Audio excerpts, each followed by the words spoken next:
Anyway, thanks for coming. For those who are not familiar with the format, it's an open floor Q&A. You can ask whatever you want. But my advice is to be really selfish with the question so people can learn off each other. And that has been the goal for such setting. Ultimately, most of us can buy 1 to 2 only in our lifetime. If you make one mistake, that's it. And yeah, any questions that I can answer? Anything at all? Hey, you come so many times. Actually, what you want to learn? The refinance maximum can take the 10 years. It will be effect any property. Oh, yes. Yes. Okay. So his question is, now for refinancing. Refinancing portion, for those who don't understand, the cashback portion will be evaluated on 10 years calculation. Okay, my Puchong house, which is right next to Terra, I bought 300,000 12 years ago. I refinanced 4 years ago at 450,000. They gave me 80%, which is about 360,000. I owe the bank 280,000. Minus everything, I get 80,000 cash out. So I use that cash and buy a watch. Because my new installment is still lower than my current rental. So it's just like taking out equity only. But with this new calculation, 80,000 that is the cash out must be calculated against 10 years. So at most, I get 22,000. Why is that? So technically, I will use this 80,000 to flow back into another new property and I roll again. So this is what we discuss in the channel. Sooner or later, I'm going to be a dinosaur already. Means people with multiple properties is not going to exist anymore. So how do I curb property investment but still encourage property ownership? Is by punishing investors. They discourage people from flipping, buying, owning more. So it's like a 290% loan. Sooner or later, it's going to be 190% loan only. I won't be surprised. And the margin now, we got 90%. Did you know 2018, Singapore was also 90% loan? It was too hot, people forget about it. 90%, too hot already, government cut 80. Too hot, 75%. Then put in all the ABSD, additional buyer stamp duty. They put all in the ABSD, still so hot, right? Cannot stop. I hope that will happen to Malaysia, but I believe it will come. But it's product specific. But then this is what the government is trying to do. So now how I would do it is I will refinance. Let's say I left 200,000, left maybe 20 years. I drag back to 35 years. So my monthly installment becomes way lower. My rent is still the same. The difference will be my income to buy more, right? Yes, there will be interest involved. Stupid fella go and pay more interest, right? It's tax deductible. So that's how I am playing right now. But now that applies to only 4 main banks. So the less popular banks or AIA, right? Those are still 100% cash. So my friend, which is the AIA loan banker, right? Her business super good. Oh, Sean, can you stop saying my name in public? Last time, please not say my name in public. Now, Sean, I cannot tahan already. Every day, people ask me to refinance. And for those who don't understand, AIA, if you were to refinance, it's not under your secrets, so you can buy more. I'm also worried, means it's only going to be tougher and tougher for people to invest in properties. They will have homes, definitely, but to be wealthy via property investment, no more already. So my journey to 25 properties just got tougher. So I'm like halfway there, like, oh, what, the last 10, like so hard one? Yeah, so I why like that? Cool. Thank you for coming. Any other questions, bro? What's the purpose or what you want to learn today? My girlfriend is working in UK. One of the questions she wanted to ask is if she's going to come back, can she use... UK's? Yeah, she's working in... Is there like any restriction in terms of UK's pace to come back? She's still Malaysian. She's still Malaysian. She didn't convert. Convert. No restrictions. As long as it's a legit pay, you have all the required documentations. They still calculate 100%. Still same, like, let's say if it's first, yeah, it will be 90% as well. Yep. And that's the beauty where I encourage a lot of people who works overseas, who earns foreign currency, right? Keep all your currency. Lately, a bit weird, but this theory, but hear me out first. Foreign currency, keep all your net worth in foreign currency, especially Sing dollar, right? Sing dollar is one of the only currency that didn't drop across 50 years. Weirdly, the rest all drop. But use credit to buy property. Means, if I were to earn £4,000, but your T20 here, bro. No, T10. You times 6 right now, times 5. 5.7. Wow, 6 right? 24,000 a month. All bankers will want to do business with you, right? Then they give you 90% loan, then you can nego a bit more. Use the credit to own the property. but keep your cash in pound. Then for me, although the boss is here, but never mind lah. So there are other alternatives that we buy, we get more discounts and more cashback. So we use the cashback to actually roll the operations of the property investment while still keeping our money in foreign currency. So when you come back, when you go sacrifice yourself in UK or in Singapore 5 years later, right? Come back, at least you have a property that is covering itself, where the rental can cover the installment. That's the strategy. And when we did that, and when this video went viral, HDB came and followed my Instagram. HDB Singapore now follows you. Like, wow, you look at it. Kanchiong, because they don't promote property investment in Singapore at all. But I don't encourage Singaporeans, but I encourage Malaysians. Because the person who is managing the HDB page is also a fan. Phew, you're not in big trouble. Yeah, so I think that would be the strategy. But something to make sure is whether she wants to come back or not, for sure. And these kind of things will change. So if she want to confirm want to come back, She says she's going to come back. yeah lah, this one. Suddenly one promotion, I don't want to come back already. But that's why I would encourage to not buy a home, to buy an investment property, because anytime you can buy a home later. Cool, man. Thanks for coming. Any other things that you guys want to know or want to learn from today's talk? Like, what was your expectation when you come? Just to see me? Che. Okay, so let me tell some storytelling time. This site that we are in right now, Terra is in a location where it's very, very close to my very first investment that I've made 12, 13 years ago. And at 22 or 23, I just gave my, that's why I still can qualify 35 years loan. So back then, I was using Ho Chin Sun. A lot of people, who the hell is Ho Chin Sun? All this new Ho Chin Sun map, they got map out MRT. So I only have 30,000 in the bank, and that time nobody teach me. So they said, oh, down payment 10% only. Okay, so it means I can buy 300,000. So I went around the track to look for properties around 300,000. And last time, no ways. Google Map need to print out one at home and travel one. So I found the project next to the Puchong Prima site, Ngam hoarding up. Then I go and inquire for my first property. When I make inquiry, then they say, okay, now we close the deal at 310,000. I paid down payment, and I didn't know got lawyer fee, I didn't know got bank fee, I didn't know got all this fee. I silang already. So I tell the lawyer, wait 1 month. Then my 1 month salary come in, then I pay again.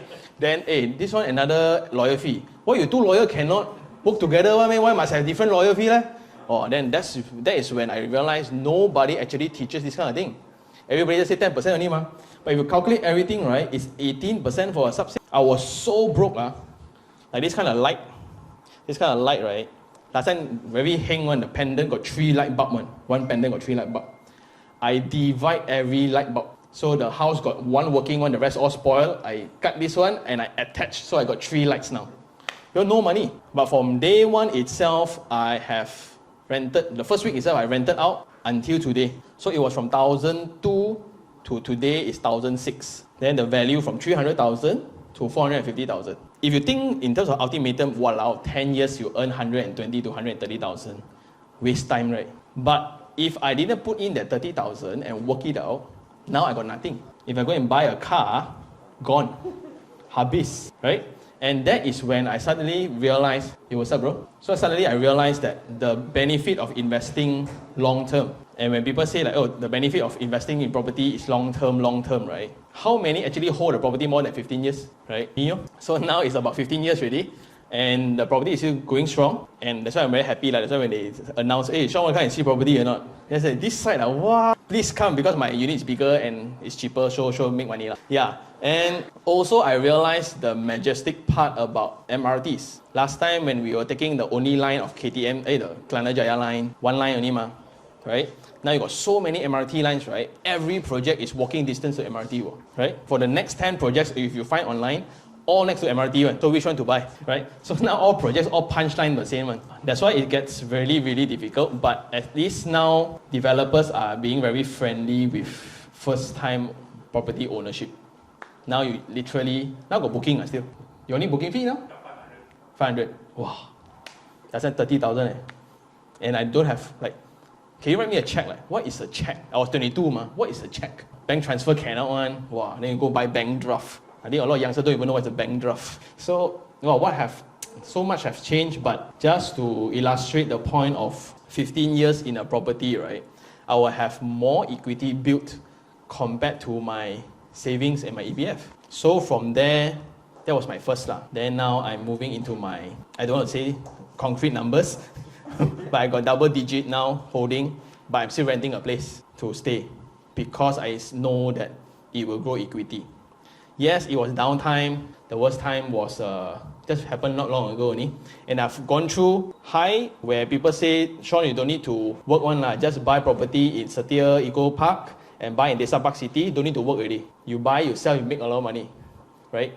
Then slum. Then now we are in this transition that I think is very interesting. 6 months to 8 months ago only, it was all about oversupply, oversupply, oversupply, oversupply. But now if you look into TV3, Baritia Harian, RTM, whatever, right? Property unaffordable, construction cost going up 28%, right? Property price going up 25%. We need more affordable housing. Young people cannot afford property. What changed? An MCO changed, right? So I think we are in this zone now where the market is correcting itself. Also, I think property is in Malaysia is a very heavily subsidized segment. Look at diesel. Diesel just take away only the subsidy for our construction price year on year. I just flipped some books for other developers. 38% construction cost.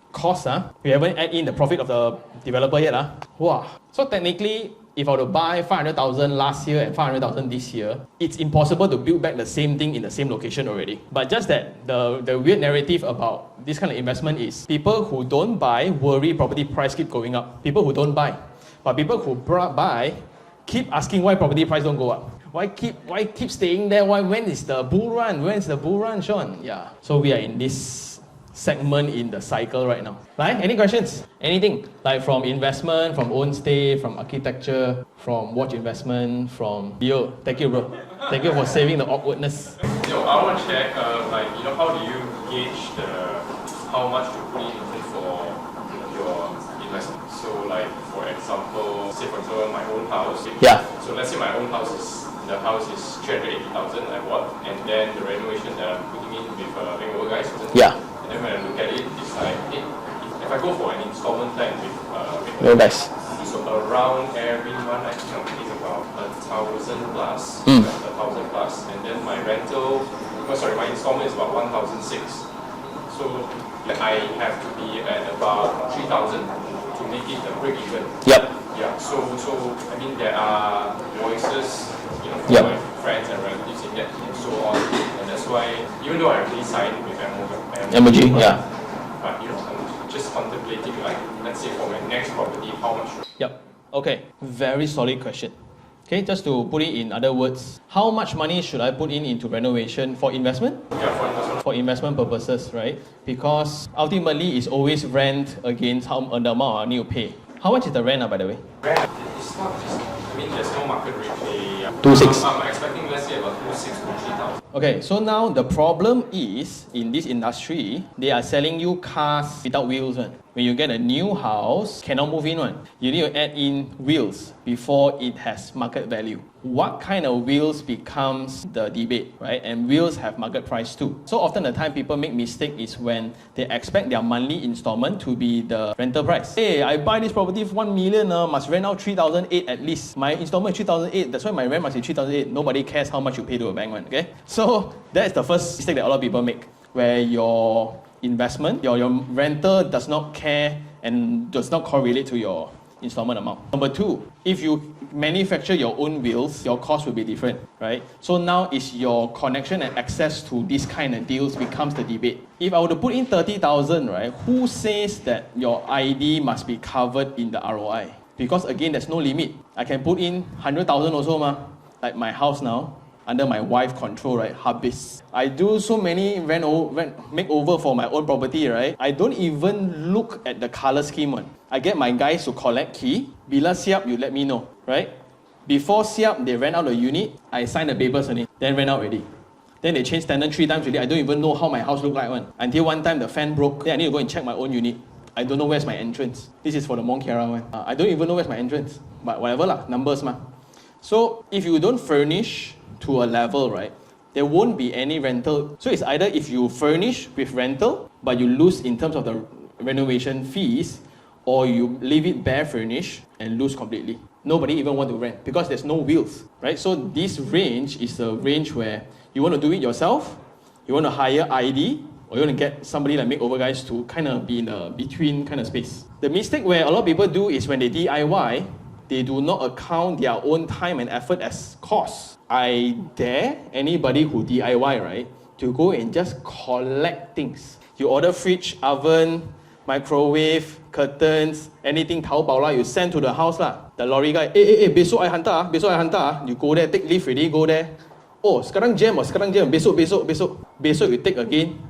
This is only for curtains. Water heater leh, plumbing leh, defect eh, wall. Wow, I tell you, the amount of effort to just coordinate between trades might as well I collect money for it already. So I will always encourage people to play the higher game, where you just pay for all these kind of services for that peace of mind so I can focus on earning more money. Okay, a lot of people will then find, I also be very honest, a lot of people find makeover guys' fees very expensive. Okay, but if you look into their costing, it's all itemized. So the difference will be, these kind of itemized things, you go and get outside, most likely the same price one, is that 15 to 20% of project management. That is the cost of your time. If your time is cheaper than that, use your time lah. If your time is more expensive than that, let people do lor. Yeah, so that's my take. Because that has zero correlation to the ROI of your property. But what I like is, after doing so many units of makeover, the initial part when you just furnish it as quick as possible to rent out the first one is all lost leader one. But there's a rental strategy to it. Let's say we test 3,000. 3,000 we put up 1 week, nobody want. 2009, 2008, 2008 2 inquiry, 2007 4 inquiries, 2 viewings, right? Then we go and go. So it's a managed, not throw hope and pray. No, it's not like that, right? The other one is then, after when people move in for 1 to 2 years time, market has the rate already. The next tenant, when they come in, then I will see the effect. So for my first property here, which is around the same location, right? I have changed like 8 tenants already. The furnishing level still stays fresh. But as a guy who works in makeover guys for so many years, right? I look at the ID and I want to vomit. Like another same one, right? But to the tenant, it's fresh. It's like how we do our job or how we do product. We look at it every day, right? Sick of it already. But to your consumers and customers who's willing to pay money, wow, I like your product. You go and talk to Apple designer, he also vomit and see iPhone every day. So that's a perspective that I found out, where the next guy and the next guy who comes in, that's where the value of makeover is. So the first investment of your renovation, right, is there. Must it be covered in the first tenancy? There's no such rule, But how I see is the next and the next and the next for subsequently. And I personally like wallpaper more than paint because of my child. A crayon, habis, right? Then you can just paint that. You cannot just paint one portion, Then suddenly the paint out of the series already. Wow, then you need to repaint the whole wallpaper, you just take out and put back. Wow, I find it very valuable. That's my, it sounds like I'm selling my own company. But I do not own a company. I'm an employee. I need makan gaji. But do stop by the new office in Kota Damansara. I'm very scared to bring my wife there now, because they have included a lot of this cabinet design, where your hanger, you pull out, there will be dedicated space for seluar, semua. Then my wife show me all the xiao hong su thing. Oh, habis. Then my credit card is at her hands. Habis. Yeah. So for me, the easy answer is as minimal as possible to be a designer furnished level. So that's my thing. But a lot of scams now, just because, why they all 48,000, and we are very transparent with everything already. We tell you how much we earn in profit also. But another guy do 32,000 only because he only runs 2 units, and he got no head count. The boss do himself, order himself, install himself. Cannot beat But if you can get that one, I would suggest to get that one also. But it's the complaints later. So what I realized after this MCO period, a lot of contractors and ID designers all gone case. All tapao. Really all tapao. There was a year that I still remember with the team, we were selling vouchers. MCO time. We were selling vouchers at old price. Then we were selling a lot of this kind of vouchers when borders are open, we all can start working, right? Property, the material costs all drastically increase. The whole company lose money because I oversold a lot of vouchers. Luckily, they didn't fire me. Yeah, so you see, that's why material cost is the best thing to actually evaluate construction costs right now. 50,000 today, last time can do a landed house. Now not even a master bedroom. My wife showed me the bill to the appliances only. Goodness, 30 over thousand. My house 900 square feet only. What you want to put? One oven, one dishwasher, one fridge, one stylus, one wash tower, a few aircon, fan, light, habis 40 over thousand. I even picked the color yet. Kitchen cabinet belum buat lagi. Wow, how? That's why I also very pity. And the concept of this misleading to a lot of investors, buy property don't need money one. Wow, when they get their keys, they will cry. They will cry. But luckily, this one got installment plan. Other contractors don't have installment plan. Yeah. When is yours going to be ready? I'm applying for me. Once that is done. 30 working days. 27 days. All the best. All the best. So I look forward to the first rental. Anyway, thanks for coming for those who just came. Any questions that I can help answer? Yes? I saw your Instagram that you mentioned you're investing somewhere around near the Terra site. What's the reason that you select this location as well? It was the only project I could afford. Really, 13 years ago. 13 years ago, I was 22. So I just shared the story, maybe for those who listen already, right? I had 30,000 in the bank, and I want to buy property. The only property I can afford must be 300,000. And that was the only project next to the MRT track. LRT track. It is LRT. Yeah. And last time, this site was promised to be a very big development, this exact Terra site. And that time, okay, the weirdest thing, last time the only way to learn investment is by paying money. This kind of session, pocket hot, right? But that is also the reason why I like investment a lot and what I'm doing right now. Yeah, but there's no specific reason. I was staying in Taman Sri Muda. Okay, Taman Sri Banjir. People Banjir twice. My house was Banjir. No, I got Banjir twice. I win. Yeah, so that's the reason why I actually bought this location. It was walking distance, so that's why my rental from 2002 to 2006 today. Thanks, man. Yes? What is your take on the developers unsold units? Developer unsold units. What's my take? What are the risks that you... Finished build already or not just finished build? Or finished build? I call them opportunities. Yeah, okay, for developers then it sucks. Okay, why developers don't like unsold units? Because once VP, the whole valuation process becomes different. That's why most of the time when you buy before finish versus finish, right, the amount of loan that you can qualify for it is very different. Suddenly it gets pulled back a lot. That's why a lot of people say they lose money after they get their keys. Actually, it's to minus your 10%, to minus your 5% discount, free cabinet, all minus from there. But when you have unsold unit to the developers, it's all fully cash inventories. Once they sell, it goes to the bottom line immediately. So they are very motivated to sell. From a buyer perspective, I get absolute certainty. It means, right, when I go and see the project, the worst thing about buying a new property is I don't know how is the corridor like, how is the clubhouse like, how is whatever like, right? Not everyone can read technical drawings, but when you buy ready built, it's all done.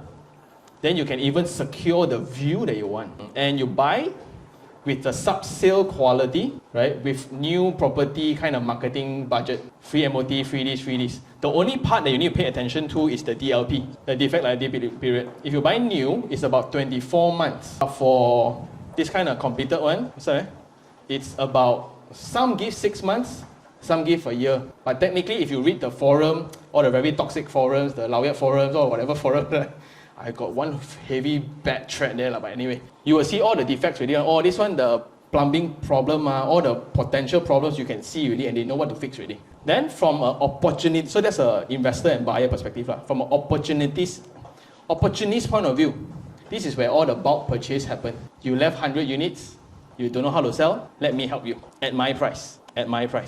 Yeah. So for the so that is also the very unfortunate truth about property.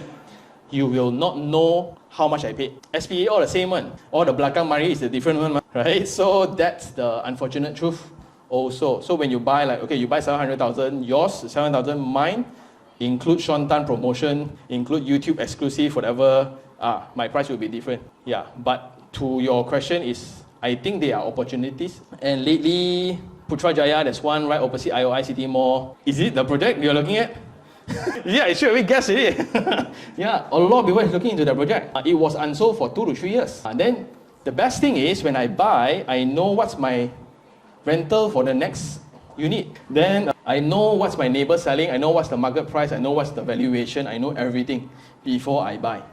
Let's say if the rent is high installment, but I check the second-hand market, as in like the sub-sale market, the price for, let's say, the same level, right, is slightly below SPA or even the, the after the rebate price. Is that a concern to it? I buy the sub-sale? Yeah, so the problem is because I cannot buy the sub-sale because the upfront capital. Correct. So no choice. And also very interesting that the rebate is... Yeah. 15 is conventional in my world. And you need 3 times that only I will consider. Che, okay, developers all look at me. Cannot.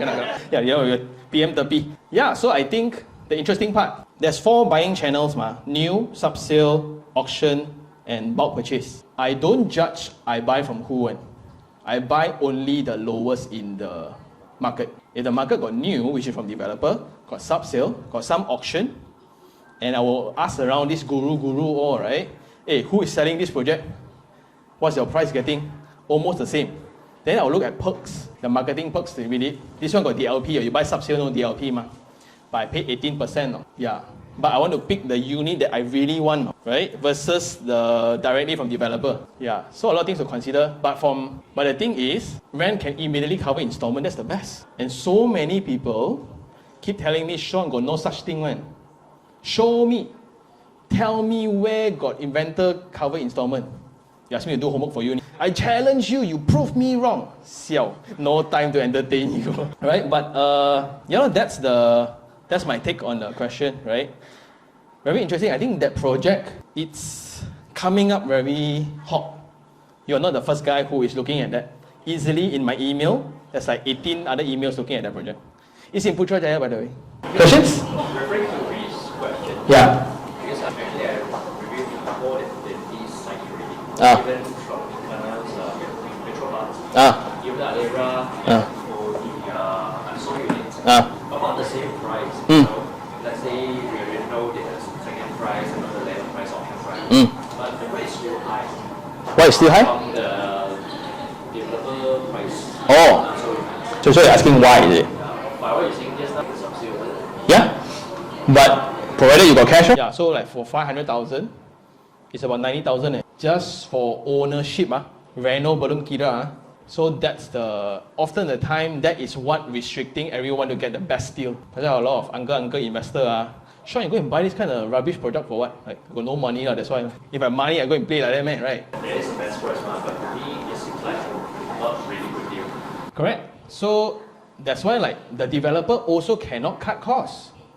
Imagine when they sell to your friend, first launch at 700, then later, 4 years later, right, you want to sell 700, 500. The first batch of buyer will come and kill you.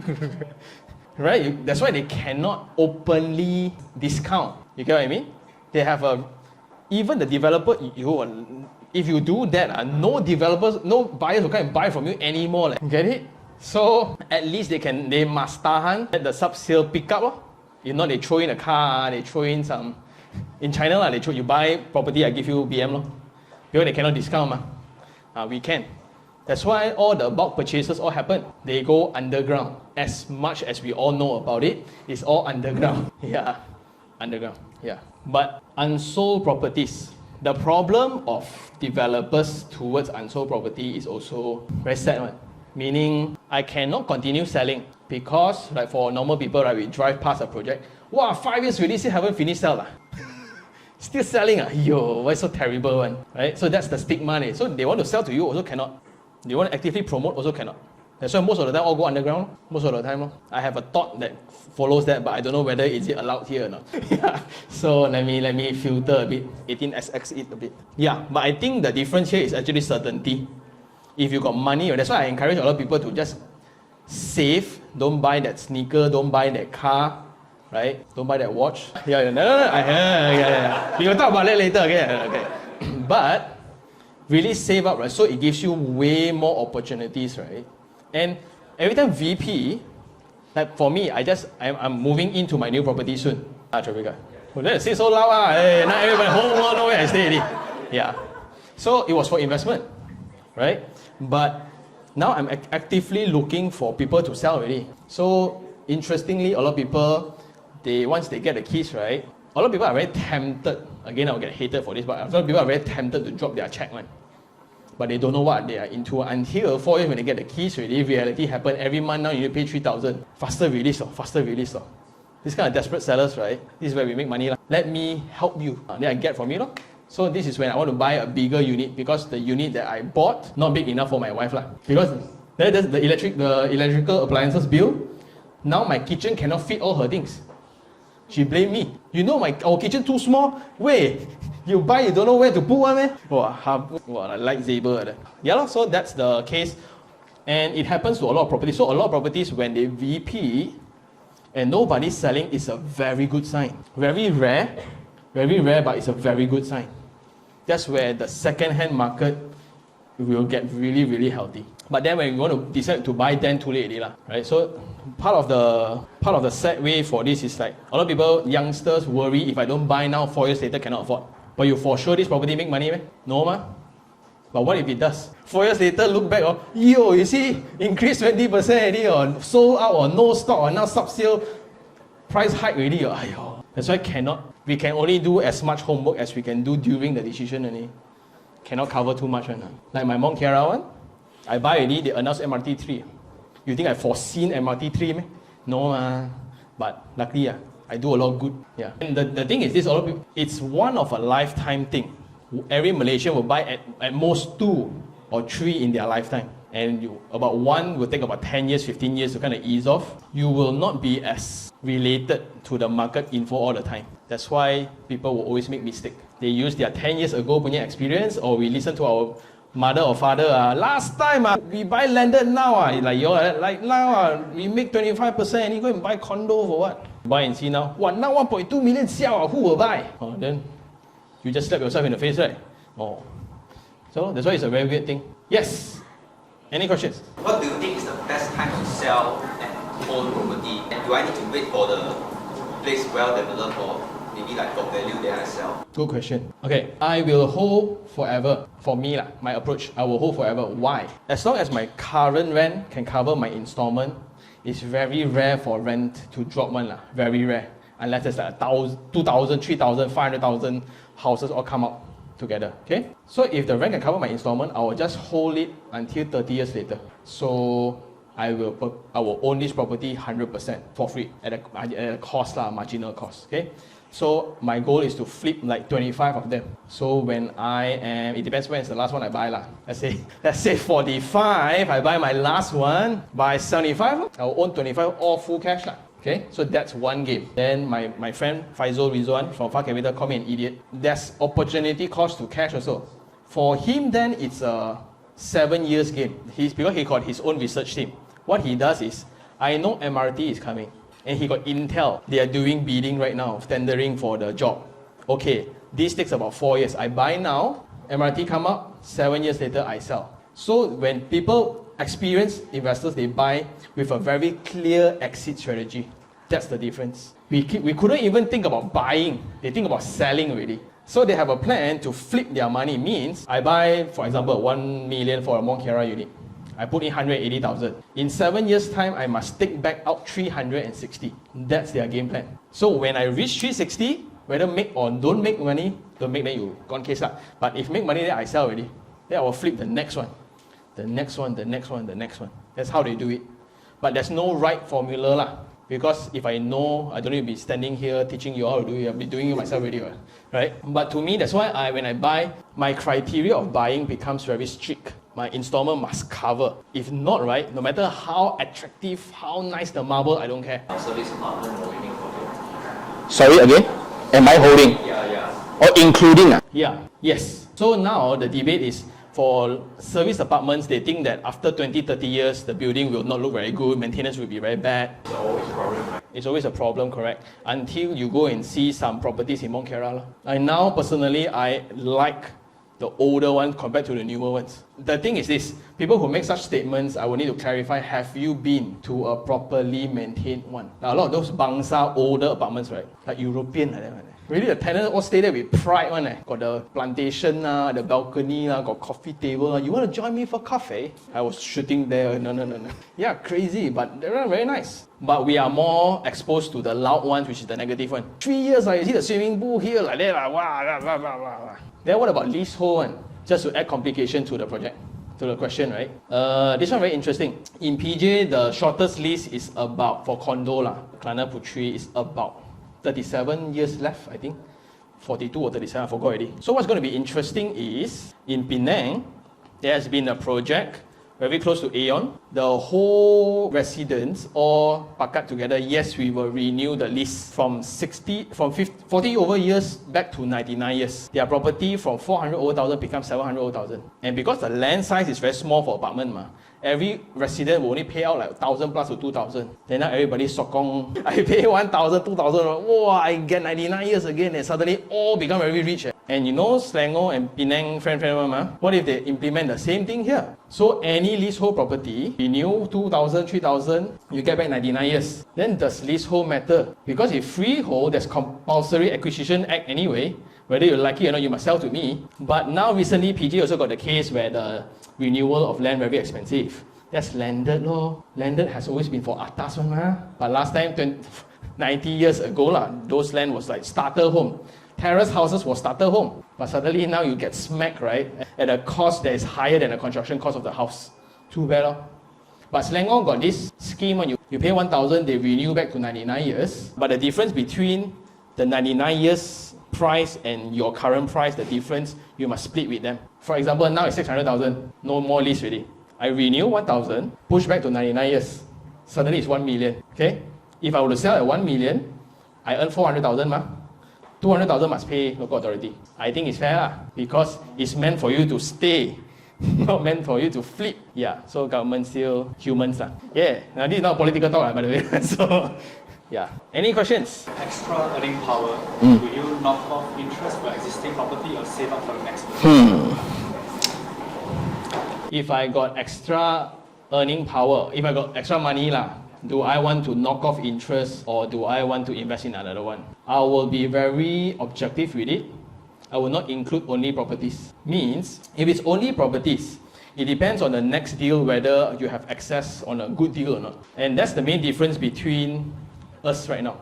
Like now when I have 3 deals on my table where I don't need any money, I buy today, I will get extra 27,000 in the bank with property that's fully furnished with rental cover installment. I just need to go and sign papers only, a lot, right? But normal people, you need to go and find how to get access to this kind of deal. That's the tough part. Okay, if you don't have, for sure, you put into FD 5% there, or you put into your housing loan. I calculate before, I think housing loan save more money. But every time you take money out, you need to pay extra $45.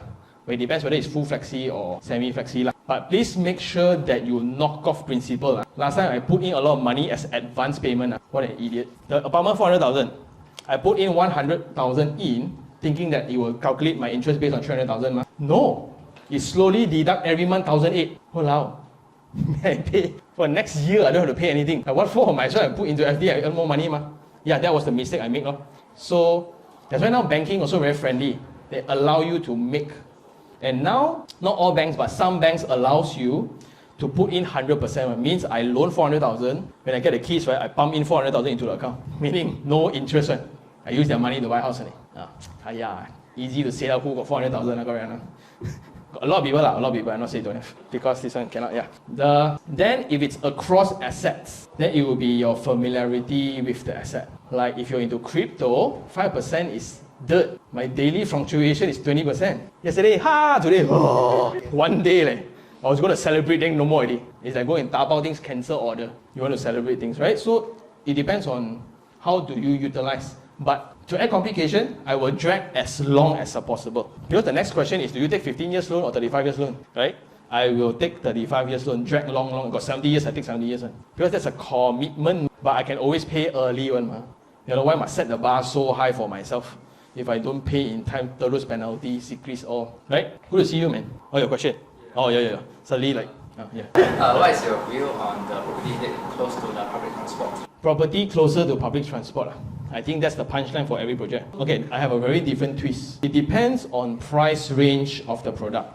Why? Because it dictates who the target audiences are. If you're a person like, oh, if you can travel to TRX or KLCC closer, that's why the train will be helpful. But if you go into TTDI, if you go into Mont Kiara, actually MRT does nothing. Any project above $1 million, MRT has zero correlation to the price. Maybe negative theme. In TTDI, we have this project called Essentia. Average price is 1.6 million. You got a walking connectivity to LRT, MRT, same price. And after a while, it dropped because now you got a lot of people mingling around the entrance. They don't feel happy with it. That's why people move out. So interestingly, my property in Bukit Jalil, I buy, and everyone call me an idiot because why don't I buy a property that's connected to MRT? I don't need MRT. And as a person who don't take MRT, we will find my project better. I think car park space worth more, weirdly lah. Because now, who buys EV? A person with 2 cars only buy another EV one, right? So I think I need more car park space. You know, every condo outside all full of cars one always. But I don't see EV park outside one. But that's my take lah. So it depends on which range of property that you are looking at. But definitely, if you are all buying MRT projects, like for example, Puchong, right? There's 6 stations. Which one worth more? And between connectivity, where do you measure the ultimate goal? Which MRT connected project is better than the other one? Do you take TRX lah, or do you take KLCC lah? Last time it was KLCC lah. But now, like I look into MRT, right? I don't know how to take MRT. Right? I park my car that day, I go and take MRT. I don't know how to take it. Wow, canggih leh. It almost feels like Singapore. Then I go and check out KL Eco City. If you have seen that episode, right? Wow, really like Singapore leh. No joke. Really like, wow, so many people take train one. Who here takes train? Oh, you take train every day? Every day. Wow, 可怜 your car, no people drive now. Yeah, so I think it's a price range thing. Yes, what's up, bro? Yeah, so you said you find those properties that you wanted the rental to cover the installment, right? So would you also consider the maintenance fees that covered by the rental? Yeah. If I need to be a bit more diplomatic, my previous answer was very bad, so you got a lot of hate online. I do not calculate because banks do not care. That's why I don't, and it can fluctuate by an AGM meeting, so I can never really tabulate. Yeah, I just give an allowance $200 to $300, right?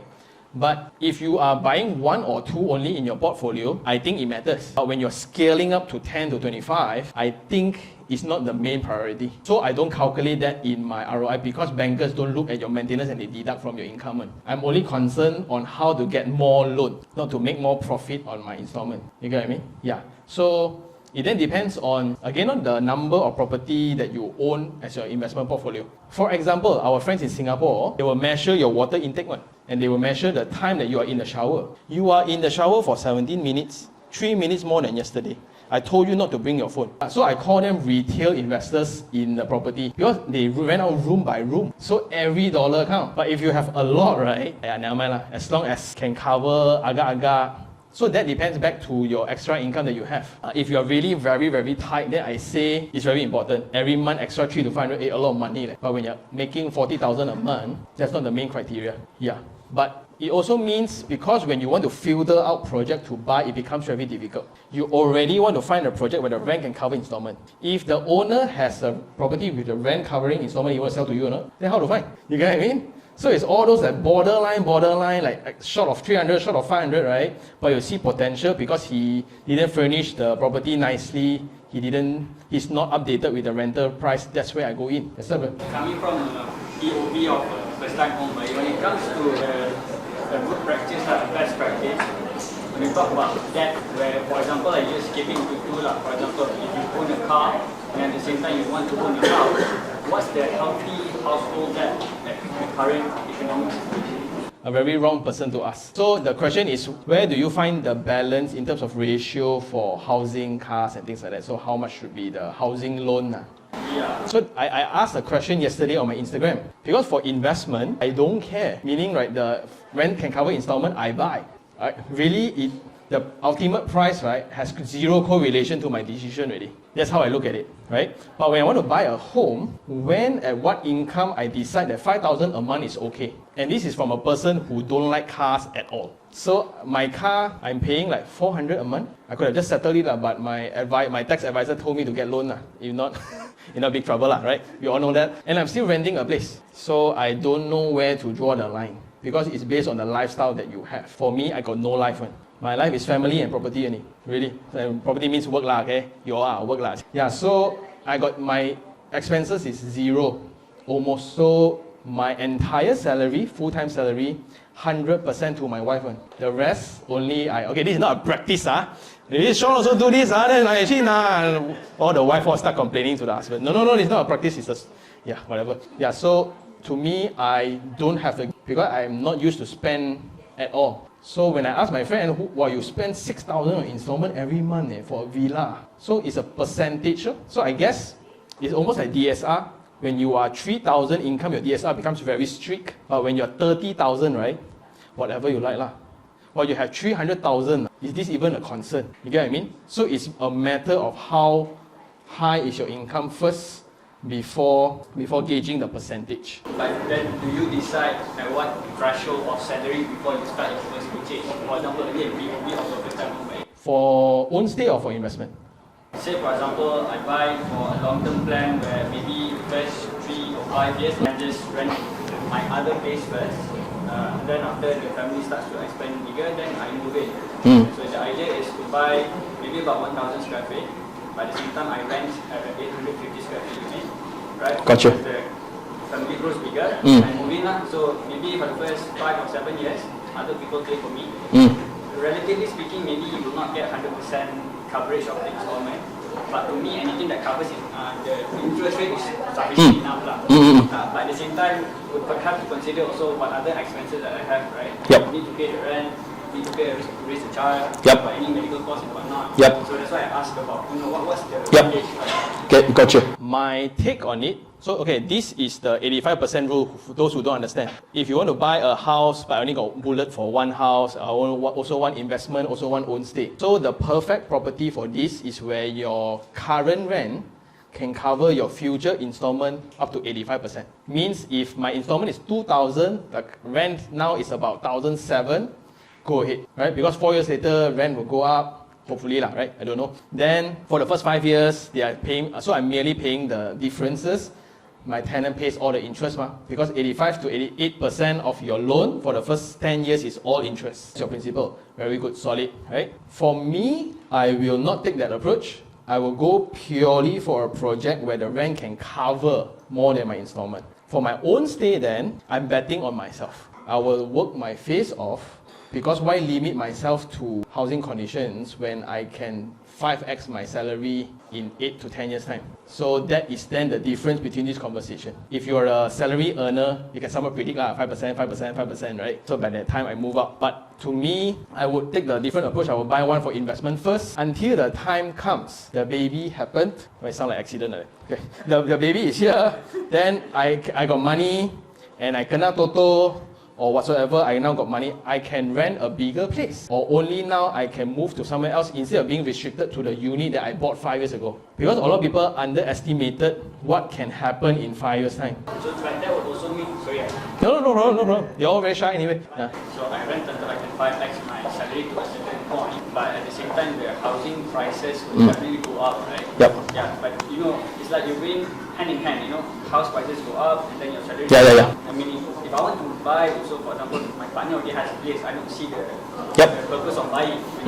At the end of the day, again, it goes back to the household expenses. That's more. Yep. So if I were to just then forget about buying now, what happens if then I cannot afford? And to me right now, I think I still have the whole mentality whereby owning a house still has set lah. Yeah. They say, okay, why not, right? I mean, for some people they think, what's the point? Sometimes when you rent it out, get damaged, more money gets Yep. But if I wait, for example, another 5 or 7 years, then house prices go up, then beyond so might as well buy now to lock in the price, and hopefully 5x might get. That's my fear. Hopefully. So the whole theory, right, whether right or wrong, depends on What happens 5 years later? A project that I buy now. So 5 years later, my income go up, the baby come out, yeah, we want to move in, everything according to plan. But now, what if the rental is higher than the installment, right? Might as well get a bigger place already since your income already increased. And now, the thing is this, you think that 1,000 square feet is enough at this salary range. When you double your salary, you think you still want a 1,000 square feet house, man? 1,500 feels better, bro. Then after you 1,500 already, bro, have you seen the 3,500? You get what I mean? So now, I have this theory also, I was going to rent forever. Because I am not sure of my circumstance 5 years later. So why prepare for something that is so uncertain and load up all my opportunity costs here? You get what I mean? Instead, I would rent. Like for me, okay, the classic example, my own story. I bought the Bukit Jalil house, MCO, first release, I go and buy property. People go and buy chicken rice, I go and buy property. I buy it for own stay, / investment, but it was own stay because my wife was with me. So I buy that, so we think, oh, 2 of us only will be fine. Later, the kid happened, 900 square feet, a bit small. Okay, I go, I buy a landed house. Okay, buy already, okay, confirm, very good, very happy, very nice, whatever. Too far. Do I continue buy? Now, then I have a helper now at home. Then sometimes, occasionally, my mother-in-law come over. Now 1,000 also not enough, we need 1,500. If I keep future-proving my uncertain circumstances, right, that's never ending. Imagine all those previous purchases were all in Monkera. I don't need to talk here already. Fortunately, those make money as well. Okay, I'm not complaining, right? You know, my wife listening to this. Okay, so you get what I mean? So that's why until I'm very certain, that's why I think rental, this kind of concept, right, needs to change, right? A lot of people still think property investment cannot make money. Where got rent can cover installment, right? I go and rent those areas. A lot of 1 million ringgit apartments, right? They rent out 2,500 only, right? So it means I pay 2,500 or 2,600 to be living in a property where they need to pay 4,500. Those are the people that complain property cannot make money, so I go and take opportunity of it. That has been my strategy. And because of that, it gives me ultimate flexibility. Only when my wife suddenly say, I want to customize the kitchen, I now cannot even decide here to hack, to put a plug point. So much money for what? Okay, now move in the house. This is only the moment where I decide, okay, let's put into a home. Actually, a bit wasted because this one cash flow 1,500 every month. So now, cash flow 1,500 or you want to move in? What would you do? Cash flow, you need to talk to my wife. Yeah. So, you get what I mean? So that is a very different, I won't say it's an alternative to your thinking. What you decided is correct, but there's an alternative of renting. You guys married? Okay. Don't know ma? Right? I hope so. Okay. So yeah, so you get what I mean? And the children don't know when, one. Suddenly, durian runto. So I don't see future, 5 years. This is my regret. I should have bought a bigger house. I'm 900 square feet, right? That time was pushing it already for my income. The main banker also, this one a bit at the age already, you cannot qualify for loan. Now I can buy cash. So proud of myself, but nobody cares. But yeah, so that's the difference in income. So I would bet on myself more at this range instead of future proving. Because guess what? 4 years later, still got property at that price one. So yeah, so I will prepare, I will make it a goal where I want to buy, for example, this project. 4 years later, assuming same price, but I need to buy sub-sale. Sub-sale 18%, which is like 60 over 1,000. By 4 years from now, I need to have at least 100,000 in my bank. That's the goal now. Instead of locking myself in the property. You get what I mean? So if I have eventually 100,000 by year 4, I can move to anywhere I want, right? And because you are betting on the location when you don't know what's next door, now you buy, now evergreen, then later 4 years from now, all got 5,000 units here, 10,000 units there, 15,000 units there, habis. And this thing about income, it took me a while to understand one. Last time Seiko okay one. Seiko watch, right? Then you wear Tag Heuer, right? You wear Rolex already, right? The rest I don't talk about. When you wear this next level watch already, right? The rest are not watches already. And it's very hard. It's like continental car. You drive a European or German technology car, right? Local car, please, you can do better. Same. What change? Personal change. Practicality-wise, of course, there will be calculations. I will take the other approach. Bet on having 100,000 by year 5. That will be the working goal. At that time, hand over keys already. See who want to sell. But that time depends. I want to stay here already. I can stay Bandar Utama already. Right? TTDI.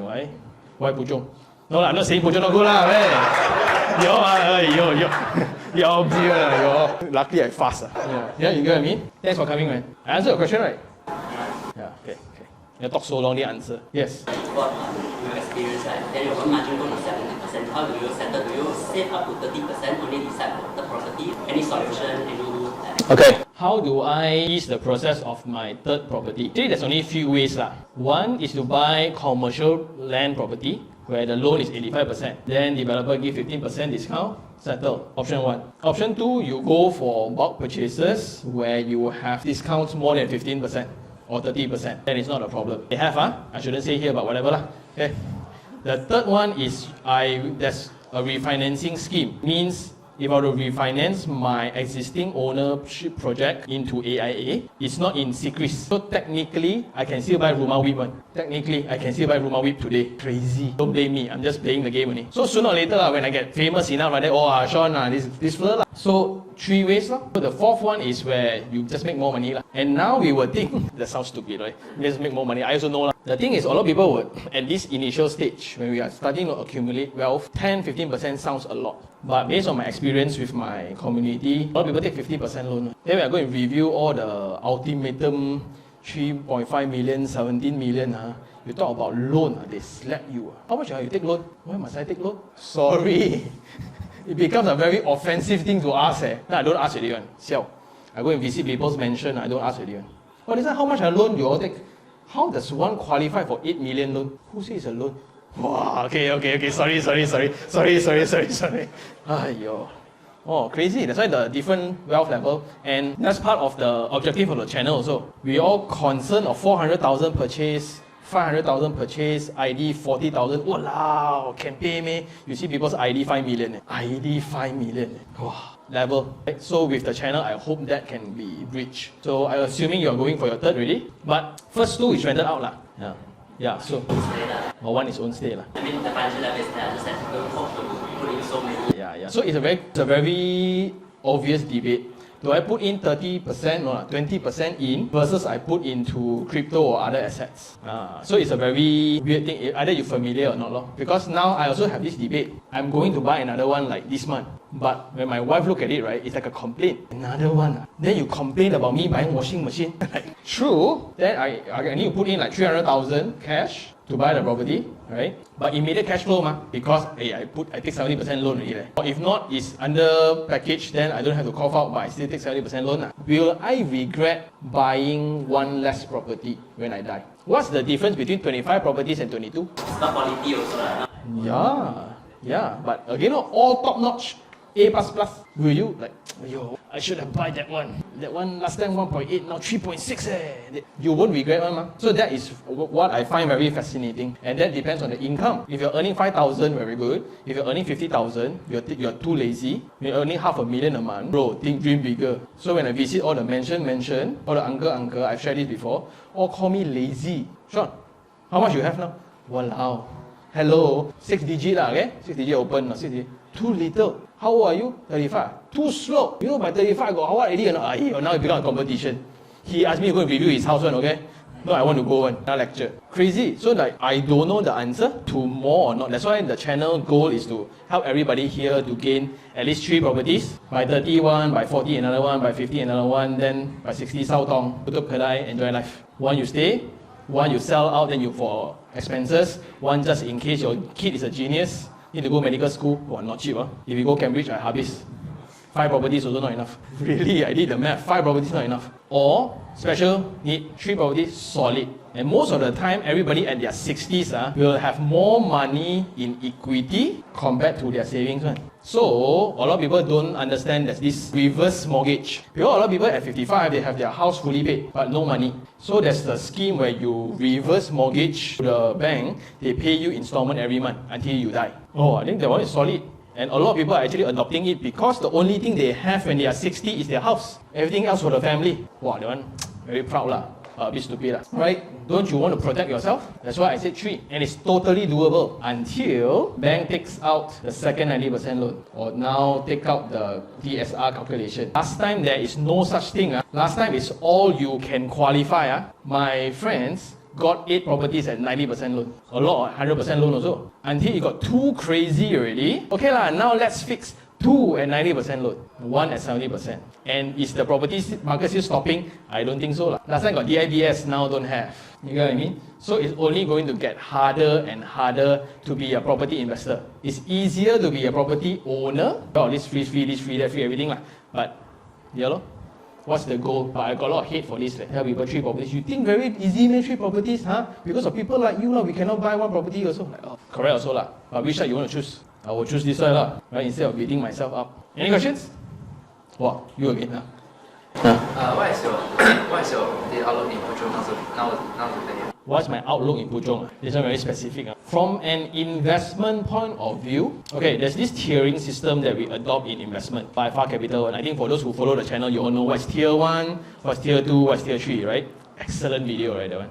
So for those who don't know what is it, go watch the video. It's a very clear. So like Puchong is a tier 2 kind of location, and if you want to fetch like very high rental for the investment, I don't think so. But it's a very residential own stay community. So are there properties where the rental can cover installment? Can, but not crazy amount. My Mont Terra unit, I rent out at 5,000 for 800 square feet. Here, how much can an 800 square feet rent out? 2,000, also pushing it already. But 800 square feet property, how much? So you can calculate already. So now it depends on which part of Puchong that becomes the debate. Puchong very big, they got 6 stations in Puchong. So if you buy Bandar Putri landed property, right? But now if you buy anything else, then I don't know. It depends on your entry price also. How about PJ? Again, a PJ very big, bro. Between section 19 or You got a name? Yeah. Okay, but again, it's all about buying. It's about knowing 3 key information: median price, market rent, and how much I can buy. After I know all this, some of it is lodging, but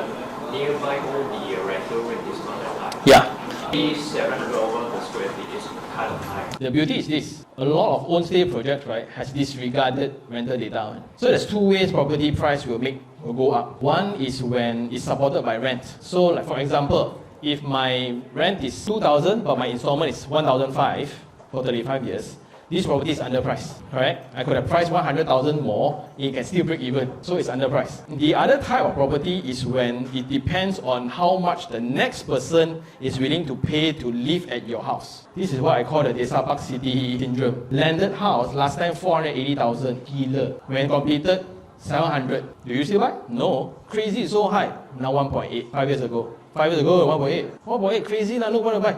Just transacted 2.3, my friend. So whenever we buy property, it's always very expensive. There's no one property, wow, very cheap, this one. Never heard before, huh? That's why the intent becomes very important. Whether is this an investment property or is this an own stay or rented property. So in my review, if you notice lah, when I say double loaded corridor, more than 10 units per floor, it inclines to investment already. They want to squeeze in as more units as possible. Or is it a lifestyle, luxury segment thing, or is it a mass market kind of thing? Yeah, so if you get all the keys within the property review, some of you got it already, then Shimpo, write me a whole email. I know what you're doing. But again, it depends on median price. So what determines the project cheap or expensive is the median. Mont Terra, 2.8 million, 1,500 square feet. Cheap or expensive? Expensive. But if it's Bukit Tungku, right? So it's a very fun thing, especially like now, you can see in Johor and Penang now it's coming up like mad. Johor now selling 1,003 per square feet. Oh, siao, right? Then Penang, Tanjung Tokong also selling 1,002 per square feet.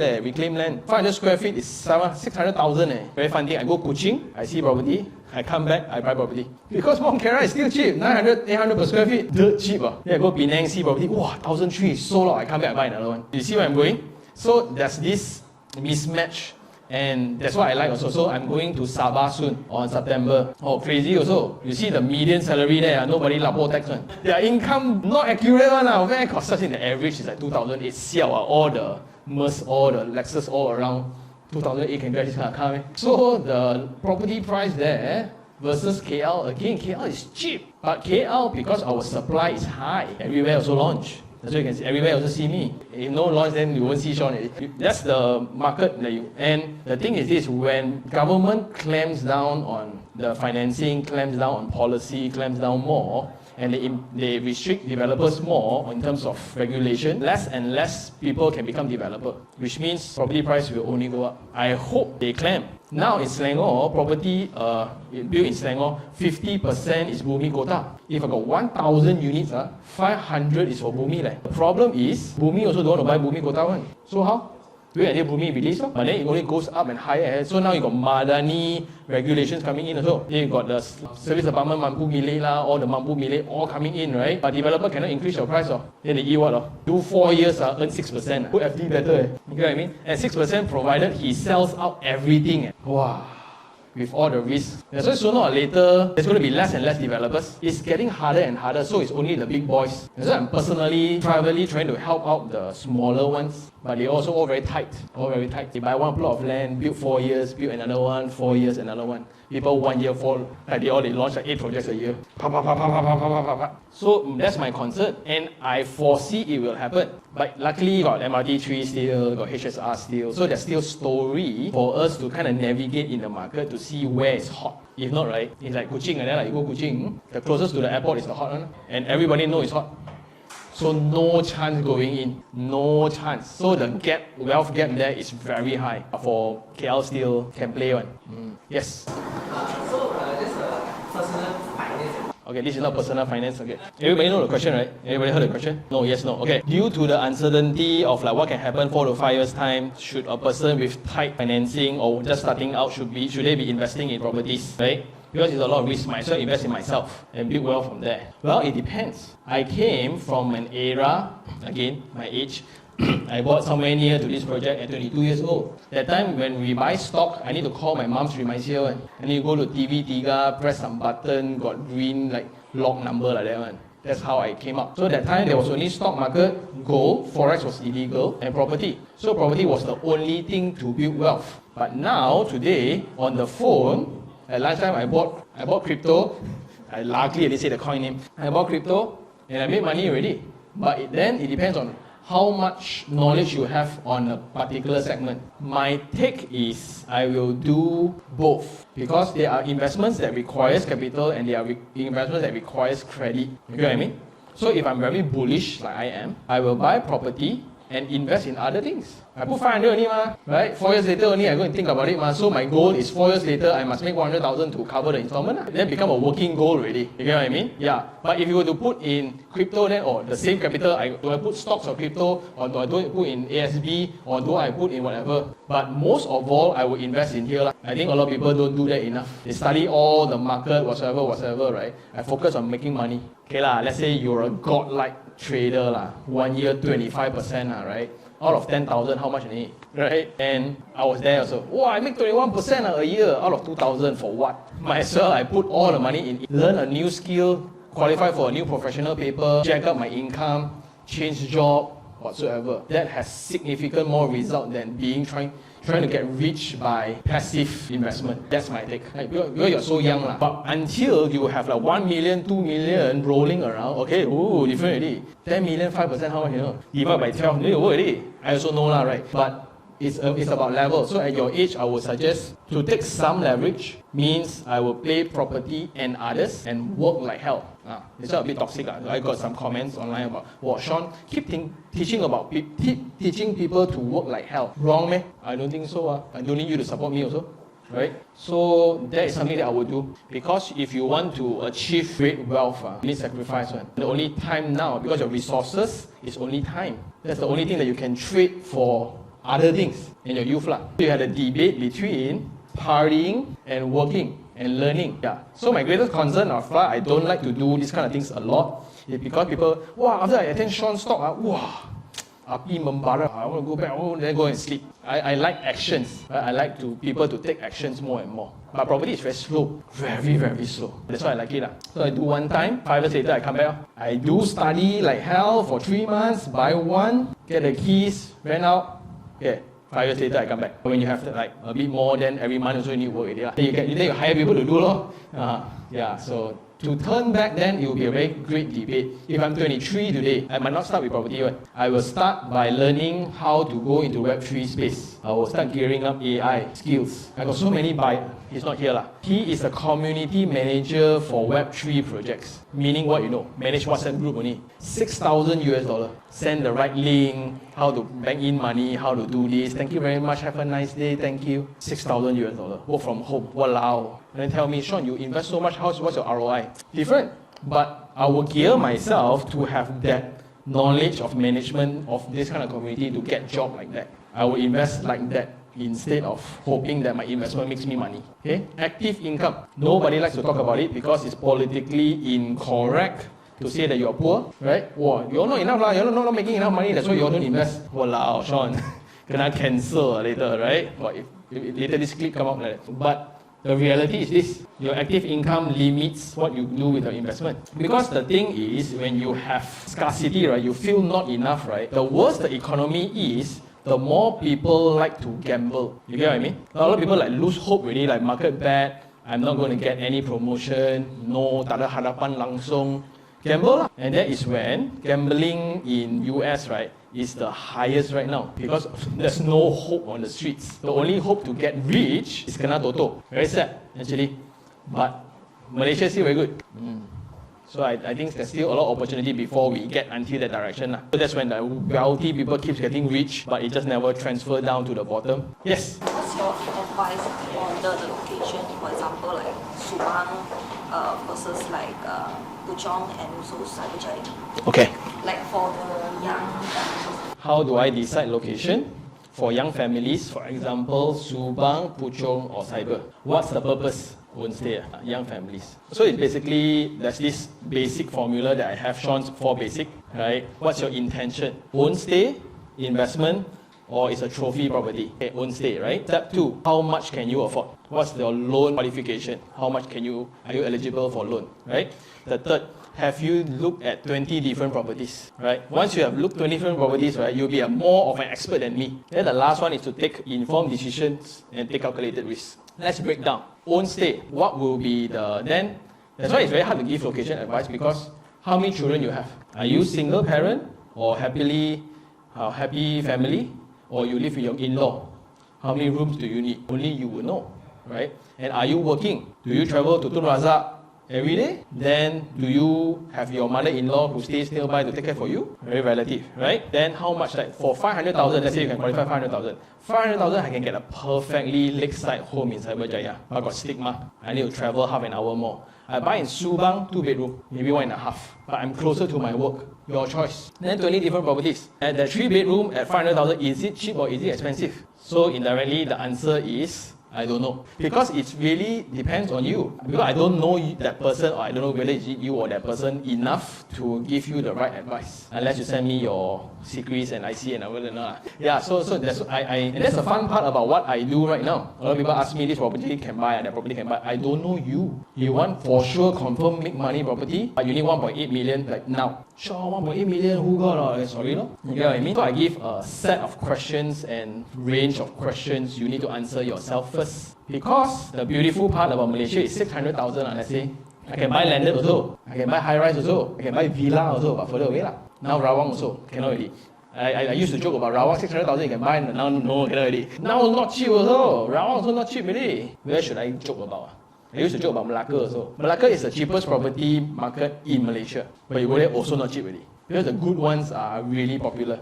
The bad ones like Malaysia also, KL also got lah. You know what I mean? Sorry, I cannot help. Wow, okay. For those who just come, thank you very much for coming. Why are you late or not? Yeah, so this is a session where we just ask questions. You have anything. You can ask me anything. So I want to make this, instead of me showing slides, 4 reasons why you should buy Puchong. I can make a YouTube video about it, right? Better, you can look at your convenience. But the point is for each other to have that interaction, so I know what's your situation and how I can help.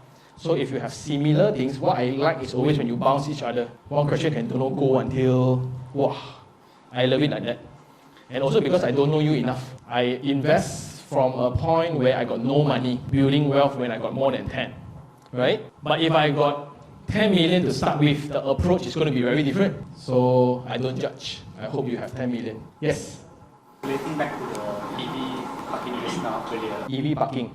Consider like renting out parking space separately, and if there is any like agreements for parking space renting and what implications? Now there's no regulation yet because it's still new. It's relatively still new, and only new projects that has been handed over, right? Now you have like 2 public parking spots, but the more atas one, every unit got 1 EV parking spot. Then the one in Sapute, every unit comes with their own EV parking spot. Crazy, right? I also wish I want to stay there. So there's no regulation now, but it's now just using market way. Hey, you got car park space or not? I want to rent. I rent from you like that, 250. Pista bro, friend 240 can 240. You know? There's now the format like that. And sometimes for senior JMB people, management committee people, they will have a visitor car park that's up for rent also. Because I think a lot of condos, their visitor car park, right? No people one, empty all the time. Compared to you traveling 7 floors every day, might as well get a visitor car park. And good luck if it's a split level, 14 floors. Only vision. Wow, siao. So now I think that's going to be generating money for management bodies. But there's no market rate, only there's one pocket. There's one I interviewed the founder before. He said a lot of car park lots around KL Central, around all the CBDs, they actually rent out their spots. Cool fact, my friend who bought Velocity, the NFT fella also, he rent out the unit, the tenant don't want car park. Very good. You say you don't want one, add in a clause, you rent the unit without car park sign. Okay? He rent out his 2 car park for more. So the rent cover installment now, because of the car park, he earn more. Wow, very good. Okay. Both unrelated. The first one, is there a marketplace for car park slots? Is there a marketplace for car park slots? No, because it's based on the strata law. This is a bit technical, but bear with it. Strata only you got main parcel, accessory parcel, and common areas, which means the unit is the main parcel. Anything away from the unit but also considered under the same ownership is called accessory parcel. Car park is an accessory parcel. Then common areas is the corridor, facilities and all that. So you cannot just sell an accessory parcel. That's why you can see very weird old buildings in PJ, in Oakland Road. There's one unit, market price for the condo, right? Or for the office lot, sorry. For the office lot, it's about 400,000 to 500,000. No car park one. But there's this one unit only, 2 million. Because this unit's accessory parcel is 3 levels of elevator car park. Because accessory parcel must be attached to one main parcel. Okay? So last time the developer thought it was smart, they just own that one unit to have control of the entire car park. So I don't have to buy a lot of units to own the car park. So the other tenants or residents to move in must rent from me. But now cash flow problem, he wants to sell this particular unit. So this particular unit, market value 400,000. Means the car park is 1.6 million. To buy a car park, you must buy the unit. And in Sarawak, I have a customer who bought apartments just because it comes with 6 car park. So he buy 4 units to park all his cars. And he says it's cheaper because the landed house cannot fit it. Rich people problem. Sarawak, a lot of rich people you all. Next question. Second question is following up to the scenario where this person is maybe at late 30 to 40 and probably doesn't have enough savings, probably has an accidental kid. Have or have not? Have an accidental kid. Or had an accidental kid. Sorry, not had, still had. Oh, okay. Okay, with a kid, then I'm still building, right? At 30 to 40, I think now it's still, I think the prime of money making is at 40. My income will be at its peak when I'm 42 to 45. I also calculated it. So now I'm like 35, 36. 10 years from now, 500 episodes later, I'm at episode 8, 9 something to 900. Because my goal is to review 1,000 properties. I think at that level, now you all need to pay to come in and see me already. Hopefully lah. Because that time, everybody buy property, all make money already Give some to me okay Right? That depends on what you want in life. So this is a very philosophical thing. What is enough for you? Right? Abundance or scarcity depends on where you draw the line. A lot of people have 50,000 still complain like hell. A lot of people 5,000 also this. Right? So which one is right, which one is wrong? I don't know. And do you have a business or are you an income earner? Your mode of making money determines a lot. When I have my own business, right, it makes a lot of sense to pour in everything. Because I can quadruple my net worth very easily. But if I work for other people, right, I make him rich for what? Hey, a lot of bosses, I'm sorry. Right? So that's my philosophy also. How? When you start asking yourself how, then all the solutions are actions. If you ask yourself why, never ending one. Why I cannot make enough? Then all the answers are all very negative one. You old lor, you stupid lor, you lazy lor, your hair not nice lor, your eyes small lor, right? And you just continue going in. But when you ask yourself how 4,000 more, okay, I can start selling, maybe I start a website, I start learning design, I start learning coding, and that's whatever. But with a kid, that's the challenge. Because I got one, and I want also. Wow, I don't, whoa. And daycare is so expensive. For those who don't have children yet, good luck. Wow, crazy. Last time you all got sent daycare, you got children? Last time you all take care of yourself. That time is kakak. 350 kakak. Okay, my daycare for my kid, 1 month is 1,900. Come back, I still need to take care of the first. 1,900, and this is economical level. It's not luxury level yet. Luxury level is 2,500. Then my mom, when you want to have another one? Yeah. So, but they are great reasons to strive, lah, right? So I'm toying with this concept because I don't have the right answer yet. But to them, a fish shop and an aquarium is the same one. He's a big fan of fish, lah. My kid, he can name like 16 different sharks. I also don't know whether correct or not, whatever he say, lah. So, but it's the parent who wants to bring them to Japan's aquarium, Australia's aquarium. And we think that a Volvo XC90 will be safe for the child. Might be not safe. We put all these expectations, right, hoping that they will be grateful for it. Okay, another cool reason for me to not upgrade my car. Lah. Yeah, so that's also all the conversations that you knew. So that's why our personal finance questions, like for you all, I got no right answer one. Because I'm the very extreme end. I keep my monthly expenses at the lowest, frugal one, to an extent where if I got no job today, I can live the same way for the next 10 years. One. That's why I'm very ambitious in my investment. It means that I'm not investing enough. That's why all the rich people say I'm lazy. Sean, you're too conservative. You need to go more. Get a Porsche, then you will work harder. Siao. Yeah, lor, right? So it depends on what's enough for you. Okay? Wow. I very worried on a personal finance answer. Personal finance also. Let's say one case, if I rented out my own property 2,000 per month, then I rent myself another better and suitable property for me like 2,500. Then actually the installment of that property is actually like 3,500. Am I earn 1,000 or am I lost the 500? What's your purpose? I rented out my own lah. I know. So what's your purpose of calculating like that? Maybe I want to rent out another better property for me. Okay. But I want to rent out another my own property. Like okay. I don't like this property now. Okay. Yeah, so I want to. Okay. You want to just spend more money lah. You can afford, just go ahead, bro. Oh. You can afford, just go ahead. But in the eye of the bank, what's funny is this. The eye of the bank, if I rent out this property when my installment is 2,000, they rent 2,000, basic banks take 80% of it. Means income is 1,600. Okay? So from the DSR point of view, I got more money to buy another property. While at the same time, I rent a property to live in. Based on your budget, like how much you want to pay, 2,500, 3,500. But what makes you feel a little bit better is when my owner lose money.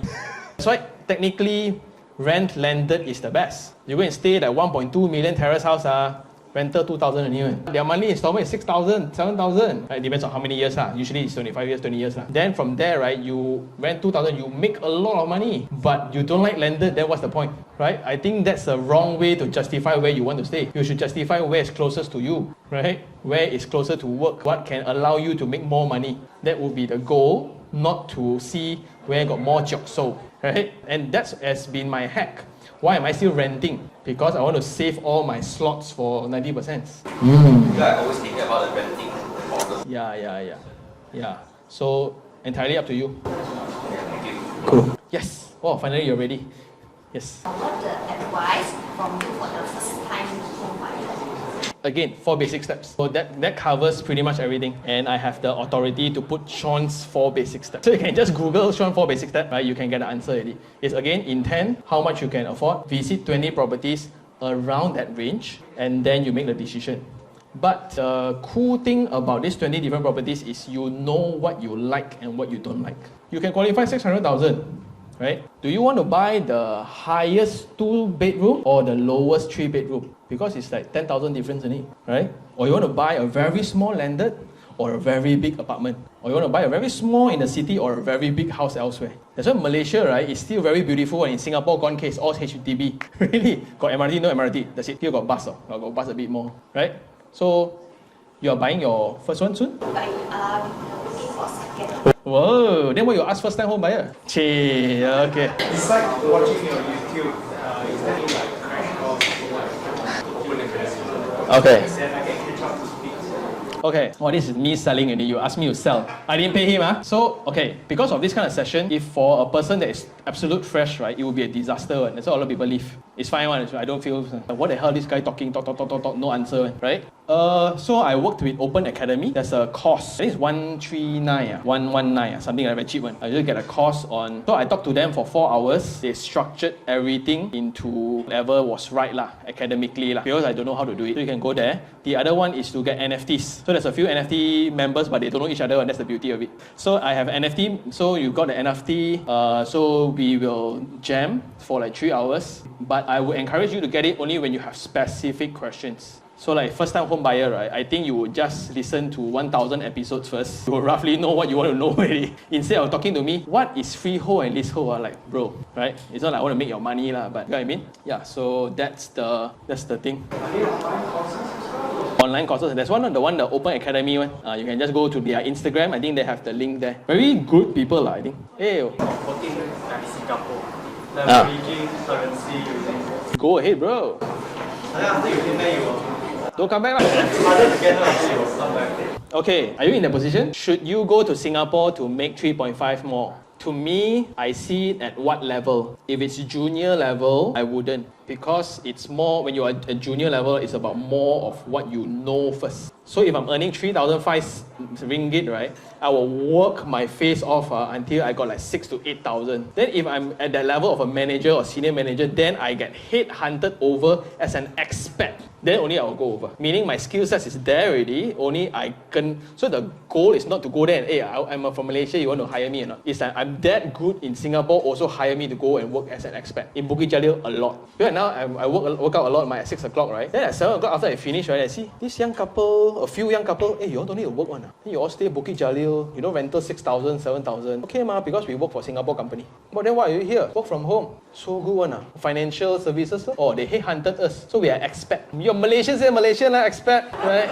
So, but to them it's expat. They get an expat package instead of you going there as a replacement for cheap labor. You know what I mean? Because the working culture is very different also. Personally, I have a lot of friends who are coming back, man. At that level, 4,000 ringgit versus 4,000 Sing dollar, right? I think 4,000 ringgit happier. But at 40,000 ringgit versus 40,000 Sing dollar, I think 40,000 Sing dollar happier. Because all the first class, all the Michelin, all there.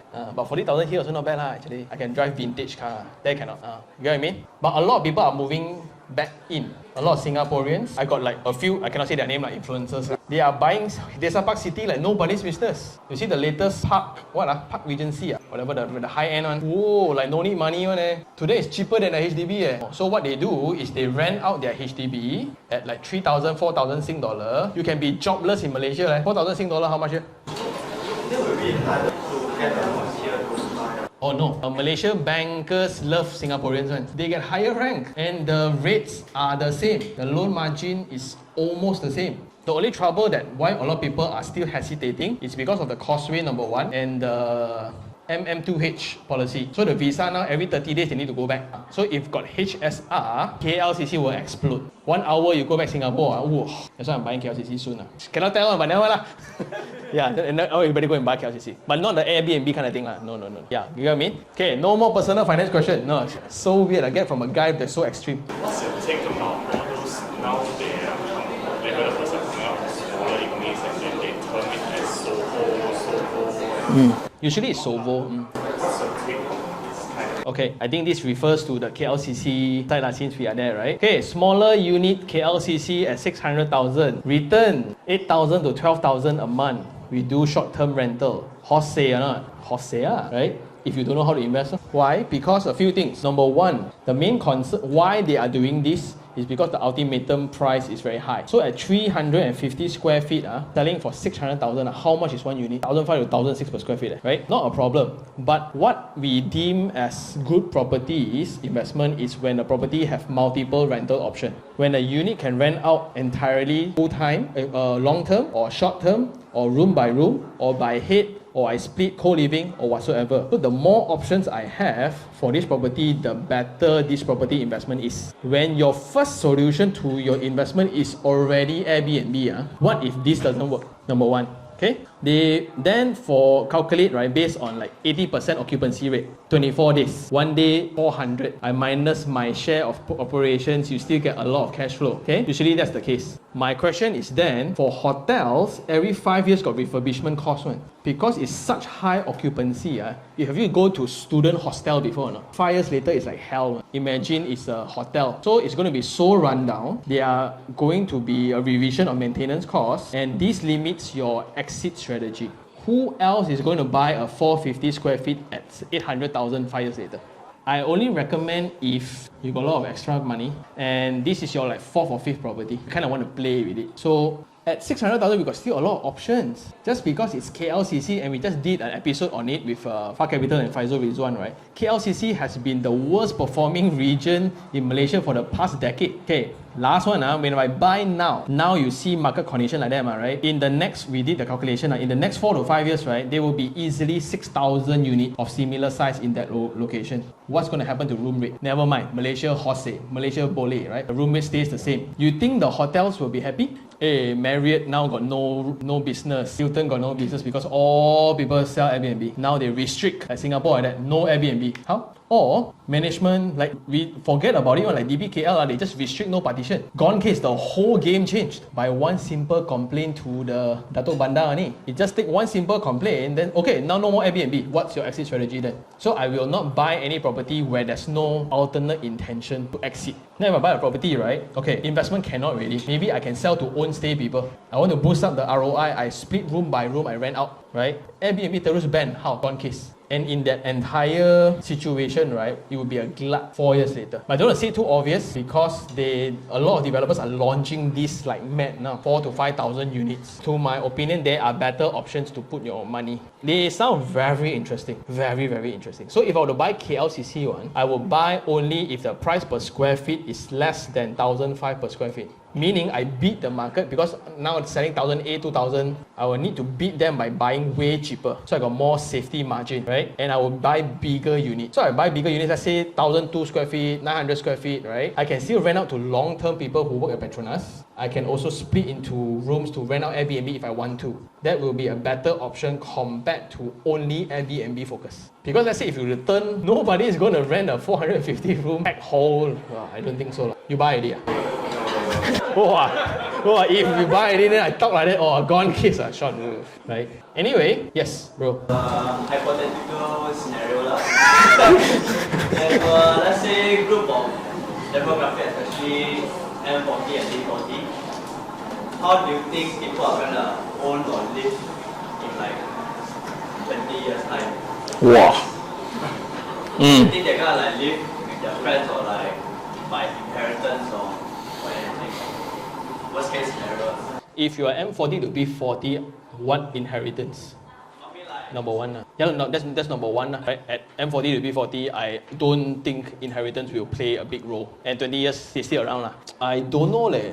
Like, why the question? Why the question? Because everything is like so expensive. It's so hard to afford a decent life. So next time the people is like, how are you gonna afford an apartment or a condo, right? So do you see people pack up with their friends just to buy and then live together, or like, it's like right now I'm living under my friend, my family. Maybe next time it's like the trend is like, I'm living with my friends. Yeah, but any worst case scenario that you can think of. We can always look at Hong Kong, look at Tokyo. That's the extreme end. So how I like to imagine things is the extreme end. No, so there's this, they call it kings, dings, with no kids, and right, couple with no kids, and or dual income, or dual, sorry, cannot eat. Declining. Yep. So even things is not possible, like Okay. you can be friends. I don't go by feeling, I go by facts. So now, averagely, there will still be 3.3 million graduates looking at Malaysia's population. Graduates every year for the next 12 years. Okay, so after that, people will age, right? Aging, then it depends on which segment you are. That's why I am working very, very hard because my second generation is going to start with double-digit portfolio. And others, if you have classmates who starts with 0, still okay. If you start in a debt, and okay, this is about, I only understand this concept when I was in UK. UK civilization longer, right? They got, my grand uncle used to be an aristocrat. Well, I don't know what is aristocrat also. But it means that their great grandfather is very rich already. So up to their generation, in Malaysia, we independent until today. How long? 67 years, we already have a wealth gap of people making 10 million a month versus me struggling like shit. 60 years only. Yeah. And imagine for like Japan, China, UK, right? Their wealth gap is even worse. That's why you got the Tang Ping, the lie flat kind of culture. There's no hope at all to be able to come out from that circumstance. Might as well just lie down, right? Will it happen to Malaysia? I hope not, but eventually it will. If there's no policy change, if we are still capitalism all the way, that will be the result. And whether you like it or not, right, it's happening. That's why I encourage everybody to at least have 3. Work a bit harder, party a bit less, buy one first. 40 buy another one, 50 buy another one. And it's very scary. It's very scary, especially when they say poverty limits your imaginations. So I have a Datuk friend where I'm doing business with. I go to his house, party lah, Chinese New Year ma. Then it was too loud. The neighbor report police. So guess what the Datuk did? Bought his house. And it's like 7 million, 8 million kind of thing, you know. Oh, I don't like it lah. I don't like him as a neighbor. I buy his house lah. What is market price? Doesn't matter. At that range, and I'm now still trying to make ends meet. Wow. So that's why now this opportunity, right, this time gap is when AI, Web3, all this kind of thing, when you have huge transfer of wealth going on right now. If you don't capitalize on this kind of gap and opportunity, when everything is settled down, gone. Not gone, you need to play by the rules. That's why like, when the policies are still blur, now you can refinance some, 100% some, this one under table some, whatever Malaysia boleh, right? Do it first. And that's my greatest fear actually. Imagine, because now, okay lah, I send my kid so my kid goes to the school, other parents are driving European German cars and Alphas. There will be a traffic jam of Alphas and my Korean car. So every teacher know, Mr. Tan is here, Mr. Well, I'm the only guy. The rest, they don't know. They all look the same. All black Alpha, all look the same. So I'm also very concerned. That's why I'm working very, very hard. All of them, wow, Sean, congratulations, 100,000, you can chill a bit. Wow, you dare to chill. They're not. One guy who just in TikTok, all viral videos can take over me because I took over people's business. Last time, conventionally, how this work? It will be one old guy. Why would I invest in Puchong? 5 slides, I will charge the money and I will use the same slide to go the whole Malaysia. That's why it's like that. The only way to get property knowledge is to go to a talk and get sold to. Right now, got social media already. That's why I like you all ask questions today. It sounds all around the place. Some you pick up, some when I eat curry pop, I don't know what he say. And that's the fun part. Anything else you need is all in YouTube. And there's no more reasons for you to fail. That's the greatest thing right now. The only reason why you cannot achieve to the level that you want is only your fault. There's no gatekeeping. That's why I don't wait 20 years from now. But I hope for 20 years to come. Because now, unfortunately, what I predicted all is happening. MCO, I bought the property, so now it's like 4 to 5 years after MCO, right? I print screen all the negative comment that calls me an idiot. I will go back one by one. Hello. Who was the idiot? Hello. MCO was the greatest price correction in the market. Now you can see, but it's not popular to say this. It's very unpopular to say, property price should go up one. Sean, proof. Show me the data that property price will increase. I showed a graph on my Instagram, 2016 to 2020, the price go up. Wow, Sean, you bias, you only click that one. Don't show later, you don't show before. What you going to do yourself lah, right? But what I'm trying to say is, at that time also people were thinking property price too high already, and property price will forever be high. That's my point. But they think I try to skew a perspective, then people will buy my course. Okay, get it? Yeah. But the fact that you guys are here means a lot already. Like on a 4 o'clock Saturday, come and listen to a dude talk about property. I always say like, your otak tak center. Nothing else to do, meh? Watch Olympic basketball, US versus France, better. Why want to listen to me? Although that one got replay lah. But means you all care about what's going to happen already, So that intent is going to be very valuable moving forward. I like that. That's why I always cherish this kind of scenario where we are all in one same boat, meaning we care about property moving forward, right? A lot of people then think, now if I were to buy, see so many people buy property, how to make money? We have 33 million people in Malaysia. This is a very small group only, right? A lot of people are like, Sean, 100,000, if everybody buy a house, who rent? The remaining 3.2 million, correct? A lot of people, So if you go by numbers, right, we got a lot of hope, a bit deep. Yeah, bro. Do you foresee Malaysia's rental market will be similar to the UK's rental market? Because over there, because I was there for like a year or 2, crazy, right? Over there, the rental market was like more like for investors.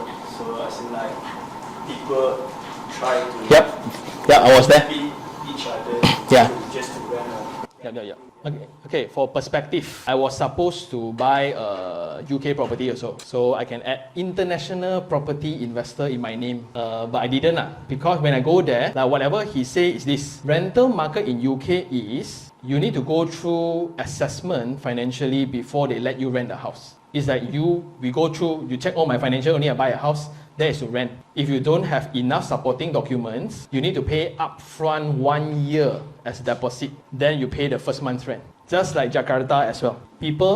Fresh graduates are taking personal loan to come to Jakarta and rent room. If you want to rent a room, you need to pay upfront 1 year before you can rent the room. Yeah, so that's the rental market in other locations where it's under supply. Demand is too high. There's just no supply because the government keeps penalizing new supply. Add in compliance things or regulation, you cannot make too much money, whatever lah. Malaysia very beautiful. We are oversupply. Right?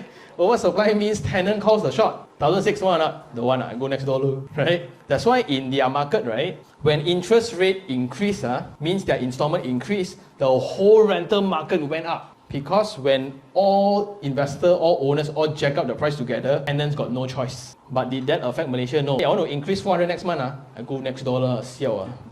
Right, yours the best way, right? So do I foresee that from happening? I hope not. As a Malaysian, as an investor, I sure hope it happens.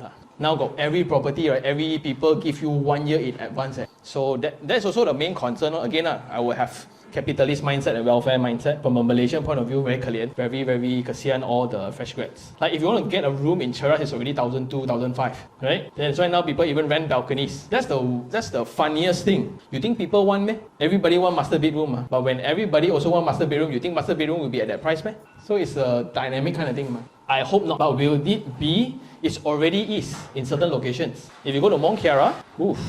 If you go to Bangsar South, you go to KL Central, but beauty of Malaysia again, Mont Kiara cannot go Sekambut lor, Sekambut cannot go Jalan Kuching lor, cannot then go, we still got options. But if you die want to be in CBD, then it's already happening. And my portfolio, year on year, rental increased 23%. And now tenants are offering to buy my unit. I don't want to rent from you already, I want to buy your unit. Name a price. I name it, you don't buy lah.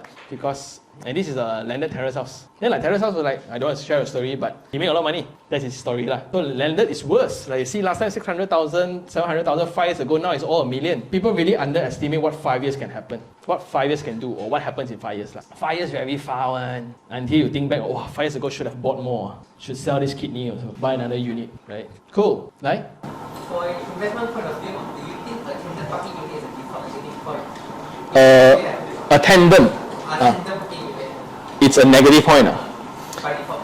Compared to one car park, tandem is better lah. Compared to side by side, it's not so good lah. But you wouldn't price a tandem car park unit with a side by side unit the same. Developers know how to play the game one. So usually they will put the highest unit one, the expensive units with the side by side car park. Then the not so premium one with tandem car park. Then the cheapest one with one car park. So I want to put 3. I got a high unit, tandem. Then what you buy? Not me lah. Oh, okay. Sorry. Oh, your friend. Your friend. Same case with me. Okay, I consider myself very smart already lah, right? I buy side-by-side parking, level 4. I look into the RAM, okay. But in the project that I bought, there's 2 systems of RAM. Meaning from level 1 to level 2 is this RAM. From level 3, 4, 5 is another set of RAM. So when I'm drunk and I drive back home, I know I shouldn't drive, but when I drive back home, I will sure got lost one. So there's 2 different RAM systems, right? So again, why did I pick? Because I checked the drawings. I level 4. Okay, level 5 is like that. Level 3 is like that. It should be the same lah, but level 2 different. The point is to make as informed decision as possible. The more details I can understand, the better. But until now, you cannot cover 100% one. Unless it's a sub-sale. But sub-sale, you need 18%. Right? Sorry, bro. Okay, anyway, just wanted to say, really appreciate your video. Oh, I thought, you shouldn't pause there lah, bro. I really want to say, wow, yeah. Thanks, man. Yeah. I have a question. Maybe it's a little bit unrelated, but I service the Chinese market, China. So recently we can see that there's a spike of Chinese foreigners, especially people coming in to study, living here. So how will this affect the local property market, especially for locals like us? Because for foreigners, of course, they have to meet the minimum requirement, like in KL, 1 million, in Selangor, 2 million. But how will this affect local property market, especially as property investors? As a property investor, I am very happy because more demand. But from a Malaysian point, that's why the government is doing very, very hard to play with all the policies. They set Selangor 2 million. Developers will complain. You're trying to kill us, is it? But then locals cannot buy also. You get what I mean? But from an investment point of view, then it becomes very interesting. Like the townhouse that I bought in Selangor, Shah Alam area, Setia Alam. I bought at 700. Mine was the cheapest in the precinct lah. 730,000. Then got the semi-D selling at 1.89. Still selling. But all the corner lots above 2 million, which is 2.2 million, the week they launch, all sold out. So my neighbors will be from Turkey, from Hong Kong, from China, from Singapore. My kid is going to have international friends, provided they live here. Right? So sub-sale market then becomes very interesting. Like in Johor right now, all the other developers, landed properties, all above 1 million. And all Singaporeans are coming in to buy. And that's the investment strategy also. If I can only qualify for 1.9 million, a 1.6 million property versus a 2.1 million property, technically the 2.1 million have more exit strategy. You get what I mean? In KL then, 600,000 property versus a 1 million property. If I can afford, I will get the 1 million property. Because just by sheer exit strategy. But provided, where is the property? You can see those in Terra, all the main location, right? In international, like Desa Park City. It's like a mini Singapore now. I literally listen to people, kopi siu dai. You think here's Singapore? Okay, that's how they order kopi less money. Wow, it's a Singaporean street. And to them it's cheap. So unfortunately, again, for locals, then it's going to be very sad. You keep seeing your properties getting snapped up. But as an investor who bought a unit there, you'll be very happy. Because these policies aren't, how to say, aren't set in stone. They might change also, right? Yep. Yeah, like this minimum requirement might change. Yep. MFOH is still, they're still undecisive. Yep. Recently there's a law that there's a change 600,000 one. Right, they have to lock in the property for 10 years. Yeah. This might change how the property scene is. Yeah. Right? Okay, let's say I'm a government, the room is the country. There will be only a few buttons to play about in terms of property market. Interest rate. I want to kill you, I just increase interest rate. I want to stop buying, I increase rate by 6%, which happened before. Malaysian highest is 11%. To 12%. Crazy, we all now 3.8 or so make noise already. 12% happened before. Okay, the next is RBGT. RBGT 0 or 35%. Straight away that changed everything. This foreign policy, foreign policy only happens to MM2H and MM2H only for now. And you are right, so it's a live one. It depends on what's the mood of the government right now. Like the market, the truth is construction and property, it's the main channel for how the government pumps in money to the economy. So now, market struggling. People say they poor, no money. Government want to inject money in. How? They will launch a new highway. They will create a new township. Then developers make money, contractors make money, subcontractors make money, the chicken rice staller make money, everybody starts making money. That's how money flows into the system. It's by all this public infrastructure. So these are the policies. So that's how government plays about. So you just think about property market is a game. You set the difficulty level and it changed. You're right. So we react accordingly. So like that's why now Malaysia, I think, is very exciting. We have HSR, we have MRT3, we have ART in Johor. We have all these new things. Even Penang got MRT. We all hear MRT and just sian already, right? Singapore, wow, MRT for the past 15 years. You see, that's why go back there, you can feel the enthusiasm. Wow. It's coming already. Here we are, enough of MRT, please. Right? So there's still stories to talk about. Until really no more land, all matured already, based on supply and demand. And that's why I say we should really take this opportunity. We take township for granted one. How many townships we have in Klang already? 28. Everywhere also township one. Here 1,000 acre, there 5,000 acre, here 3,000 acre. Everywhere also township. But if you go to then I listen from a perspective of a Singaporean, how they sell Malaysian property. Oh, they control the width of the road for themselves. They design the arch of the traffic light. Wow, you know how much control the developer has? We all So sometimes when I go to Singapore, I listen how they sell our property. I also want to buy. Wow, the house are so nice, uniform direction. Our developer, because they don't have. They're all pocket land development. At most you get 2 acres. Congratulations. And everybody know how much you bought. Malaysia, very beautiful still. But I don't think it's going to be a big thing yet for foreigners. So now I can really see a lot of influx. Like Bukit Jalil, a lot of Ang Moh one. I also don't know why. Like, are you lost? OUG, go eat. Go eat noodle. Why got Ang Moh one? Like, why are you here? Oh, this is popiah. Right? So, and you start seeing already. So I pay attention to this kind of thing when I invest. So this is when the transition of a tier 2 location going into tier 1. Meaning like pavilions, residence, the rental is going very high. I think the latest is 1,007 and they're selling per square feet. Ooh, I think so. I don't know whether true or not. Let me verify first. This one is unofficial, okay? So the price is going really, really ambitious. And something to also point out, since we are talking about international properties, right? How UK investors consider a property good is after putting 25% down, the rent can cover installment. That is what they call excellent property. We all want 0 upfront. I want cashback some more, free MOT, free SPA, free everything, free cabinet, free maintenance fee and unify. Only I say this is a good property. Free water heater, then my rent must cover my installment. Only is a property that I can buy. God or not? God. For you or not? Wait long. Yeah, so after I go to those kind of perspective, right, coming back, right, what are we complaining about? Really? Like landed properties less than $1 million. Wow. You look at Singapore and see, oof. And everything. So in other perspective, right, any property here, okay one, tier 2 project one, you put 25% down, all positive cash flow. So all consider excellent property. But we all complain. Yeah, so do you want to still consider maintenance fee or not? Right? To me, for what? Can get 1K, take already. Yeah. But again, it different. Am I talking too much? Yeah, okay. That's the whole point, right? Right? Let's set 3 more questions.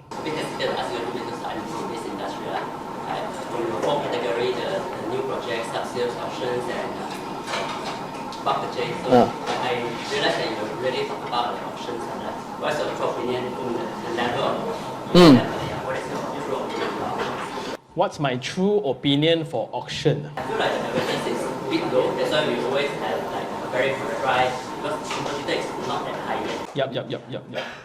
My feeling of auction is this. Okay, last time when I was a estate agent, I got nothing to do. I go and pay 1% draft for properties to sit in the auction hall, and then there will be people buying me out. So last time it happens like this. Okay, youngster, Mr. Tan, shut up. My clients get the property, I give you 2,000. Yes. Right? Then I just wait to get paid. So one day 2,000, then okay, I just buy the right property, people will buy me out. Then one day 6,000, sit there, do nothing. Then my auntie asked me, what you do? I earn 6,000. Wow. Ask me to bring her along, cannot go fishing. But now everything is e-bidding, no more. Right? No more such hanky-panky. The problem with auction is this. There's a lot of hidden traps. For example, I have a friend who bid the property, he got it, but maintenance fee is 180,000. Outstanding. Check earlier. Correct. That can be checked earlier. Everything can be checked earlier. Okay? Another one is when they buy the property, the building belongs to one owner, the lands belong to the other owner. So how? The 1% burn? Some is they don't know that there's a caveat. What is a caveat? Also, a lot of people don't know already. Right? So it's a problem. So I wouldn't encourage that as the first or second property. And most of the time, when you say that it's underpriced or value for money, it's only when you look at the listing price. Because you want to get people to bid, market value 1.7. Now it's only 900,000. So low, you should bid now. So everybody come and bid. Every person you add 2,000 to 5,000, correct? So let's say 10 people come. Every person, I will by default add 2,000. No, 10,000, for example. So your starting price is 1.1. Then you start bidding. And most of the time, because it's e-bidding and a lot of inexperienced bidder, most of the time the confirmed price is higher than market one. Might as well I go to sub-sale market and talk to the neighbor. I pay you extra 100,000, you want to move or not? Okay? You get what I mean? So that's why I don't say that it's not valuable or it's not good. But the risk that comes with it is too high if you are uneducated. People buy first time home, but people buy new property also got problem already. Imagine buying sub-sale. Then imagine buying auction. Oh, you need to check with the maintenance office first. You go land office, check whether got caveat or not. You check this, check. Can I not invest? You get what I mean? And there's no confirmation whether you get the unit or not. So it's a game that I encourage after you get like your third property. Then only I will suggest that. Then the 90% loan, then you can kind of play with it. The 70% loan, a bit more margin to play with it. That's why I don't really encourage, because a lot of people then suddenly, wow, 40% below, 40% below sure for a reason one. You get what I mean? So got one friend who is an auctioneer also, because of that one video I talk about auction, he closed a lot of deals. He said, hey, want to buy me lunch? Not free lah. Right? Yeah, so I think if you are matured enough to a level where you don't even watch my channel anymore, it's time to go. Because the weird thing is this, after 1,000 videos, we are still talking about first time home property. So 1,000 videos, 7 years later, we are still talking about how to buy a first home. You get what I mean? So that's the level of education, that is the gap. That's why I like to do this. I don't want to my sendiri syok sendiri at home, do my own video, right? Talk about very sophisticated stuff, talking about technical things, plot ratio, how to go about regulation. First home also they don't know how to buy. Okay, right? That's why a lot of people very surprised when they see me, right? Wow, Sean actually know a lot of things. Walao, I don't know what that means lah. Sound like some idiot YouTuber, is it? They're all YouTuber, all idiot one, is it? That's the perception of a lot of people towards me, in fact. Oh, he make very fun videos one. He make videos about property, very cool, fly the drone around, cute one. Cute. Wow. But, answer your question, right? That's the reason why I don't, there's not many things to talk about auction, because real case study is more important. Like there's one in Klana Jaya, Aman Surya area, corner lot, forever cannot sell one. 12 years already still there. 70% discount still cannot go out. Oh, I like to go and see lah. The whole banner, plastic banner hang until rotten already. Still cannot sell. But good ones are sold even before the auction. Then what's the point? Then I go to auction market, it's all the leftovers. They are still good gems, just these are left. Marginal. So again, I understand like if you are in a market, then you need to sell everything. Right? That's your bread and butter. But from an investment point of view, I get better deals in crafting. That's why, how do we get great deals, right? We don't find great deals. We craft great deals. So you come to this, unless you're a famous YouTuber, you can get some discount lah, right? Normal people who comes in and buy, you're going to get the fixed price. Like everybody gets standard discount one. You buy sub-sale, see you lang zai or not. If you're handsome, they like you, they give you a bit more margin, right? Auction, see your luck.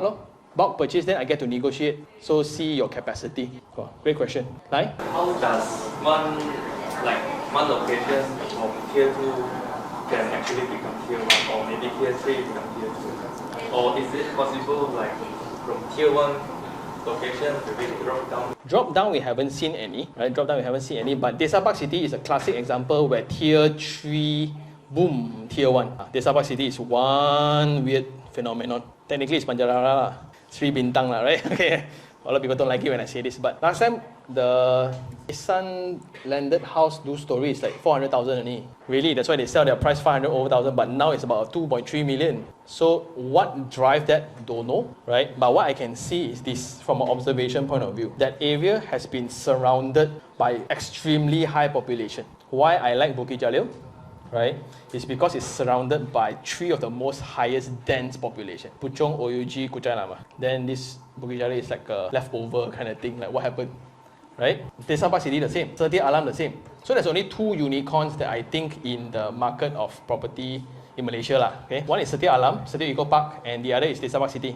The 2 unicorn only. The rest is all you can really track one. But now what's interesting is Almina. Got traffic jam one leh. There leh. When I upload the video, they say, oh, traffic jam, you sure no? We stuck here 1 hour, you sure no? 1 hour. KLCC also don't need 1 hour ma. Yeah, so how does that happen? A lot of factors lah. First of all, infrastructure lah. Highway will change. One dash highway is completed. Almina, horse sale. When TRX happened, Cochrane, horse sale, right? What else? International school happened to Kampuk, Sekabut Dalam, now become Mong Kera. So mainly is highway infrastructure. We track that first. Then like Bangsa South, when the UOA built all the office building there, horse sale, Kampung Kerinci become Bangsa South. Yeah. So, but can you, that's the beauty, you can track one. When they announce, right, you have like 4 years or 5 years to take action. That's the best part. And usually if you know enough people, you know before it happened also. It's like insider trading lah, but they're illegal lah. Yeah. That answer your question? But very rare it drops lah, very rare. That's why now I'm actually observing Rawang, cyber. I'm very curious with it. I actually went to cyber. Cyber infrastructure got, Tesla got, MRT got, everything got, highway got, school got, university got. Why tak jadi? Planning there is Yeah lah, it depends from whose perspective lah. But why the high rise all tak jadi? Then because now I'm collaborating with Property Guru, I got all the back ends, I'm looking at it, right? All small units. The landed there all sells like hot cakes. Sejati 1, 2, 3, no need to sell one. I call my friend, hey, you want me to go and review or not? Let me see. No need lah, you need to come and sold out already. You want to come next phase? Next phase.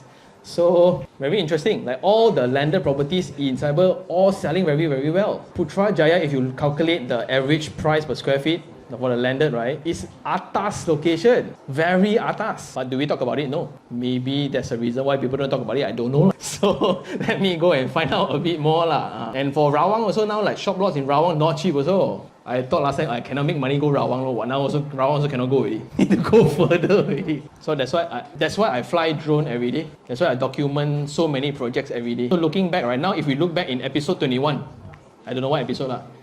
It's very fun to see one. The old fat me looking at property selling at 500,000. Now it's 1.2 million. Told you to buy, you didn't buy. And 10 years from now, I'm going to be even more correct. And that's why I'm very happy looking forward. So again, for those property that I buy after MCO, all made money. All that I buy after MCO, all make money. But all my investor friends who buy right before MCO, all lose money like hell. So there's a timing thing also. I haven't really tabulate out. But I don't want to talk like feel. I talk you feel. Today I feel different. That's why I'm still compiling the data for it. Wait for the video. When I come up with the thesis ready, this one concrete, then I go and publish it. Right? One last question. Don't ask me this property can buy another. Right? If not, then we can go. Yes. What's your opinion towards development in Kota Damansara? Development in Kota Damansara. Oh, hot eh. Do I have units there? No, my boss got lah. We are located in M Hub now. M Hub is the factory lots there. Hot. Then you can see a lot of developments. Then Kuasa Damansara is there. Not cheap also. Wow, not cheap. Then you go a little bit further, then it's Kampong Subang connecting to Eco Grandeur, Jardine area, then Almina already. So now why Almina is having traffic jam is because everybody from Eco Grandeur and the rest, Pantai Hill Park all use the shortcut to Dash. And Dash connect where? Kota Damansara. The jam is because of the reduction since the end of the highway, right? Yeah. The right turn. So is there development in Kota Damansara? Definitely. Because Mont Kiara too expensive already. Bandar Utama too expensive already also. So now that is a very, very interesting observation. This is where I'm learning feng shui. It sounds stupid, right? I know. But if you look in Tropicana Gardens, super hot. Sunway Medical Center next to Giza, next to Nexus. Wow, right next to it, right, you have the next building behind it one. What are these trends? You don't understand. I didn't say, you say. Yeah, you see, like next door only. How to explain? I explain like feng shui. So that's why you say like which part of Kota Damansara landed there can or not can, but leasehold property. So unless they resolve the leasehold concern, then it's going to be a good thing. But then you see a lot of like Sunway D Hill is coming up, the Emporis is coming up, the what's the one next to the all coming up. But there's still a lot of and not much land already. Yeah, it becomes traffic jam already. So that's why the rental returns there for a lot of property investors, right? They always invest there one. Because there the ROI is higher than the rental is always higher than installment one, for a lot of properties there. Sub-sale. But the new highways change everything, like Dash Highway, right? So now from airport go to the McDonald's in Kota Damansara. Whoa, damn near. Choo! Last time, good luck, I won't see you. That's why Kampong Subang also very, very exciting. Kampong Subang now is like there's more highway than Kampong. All highway. This is from a perspective of a person who really loves property. You can tell, right? That's why I can tell you every inch of Kota Damansara where is what. But based on numbers, it's still very important to check what's the median price. No matter how much you like the location, right? Don't be a water fish to pay above median price. So when people ask me which location can buy, it depends on what price you go in. Very simple. 800 per square feet, Mont Kiara can buy or not? Oh, is it okay? A lot of expert already now. Okay. Desa Park City, 1,005 per square feet can buy or not? It depends whether is it landed or high-rise, old or new. Okay, let's go very complicated, okay? PG is 700 per square feet can buy or not? It depends where, lo? Old, new, leasehold site or freehold site, lo? Okay, the worst, I think, the worst one is Cheras. 1,002 per square feet can buy or not? It depends. Is it Cochrane area? Is it the KL side of Cheras or the Selangor side of Cheras? Ampang can buy or not? 1,000 per square feet. It depends which stretch of the road in front of KLCC also Jalan Ampang lah. That's why I love real estate. No life one. My wife that day, this morning only 3 o'clock, come out. What are you doing? I read market report. I got a, okay, highest yield property in KL. Park or listing. Wow. Because Property Guru is collaborating with me, so they give me the back end. I can see what you guys are searching in Property Guru. Ooh. So my next video is highest yield property in KL, top 5. Show 1 million views, I hope. And the best thing is, next year, we do a remake of the same video. Are these still top 5? Because all the people go and buy it. Then suddenly, Sean can move the market. I hope. Where got people, these people, but all buy one also not enough, right? Correct. Okay, and I guess that's all. We can later go private. You all got any private question, you can come and to me. And once again, thank you very much for coming. Okay? Yeah.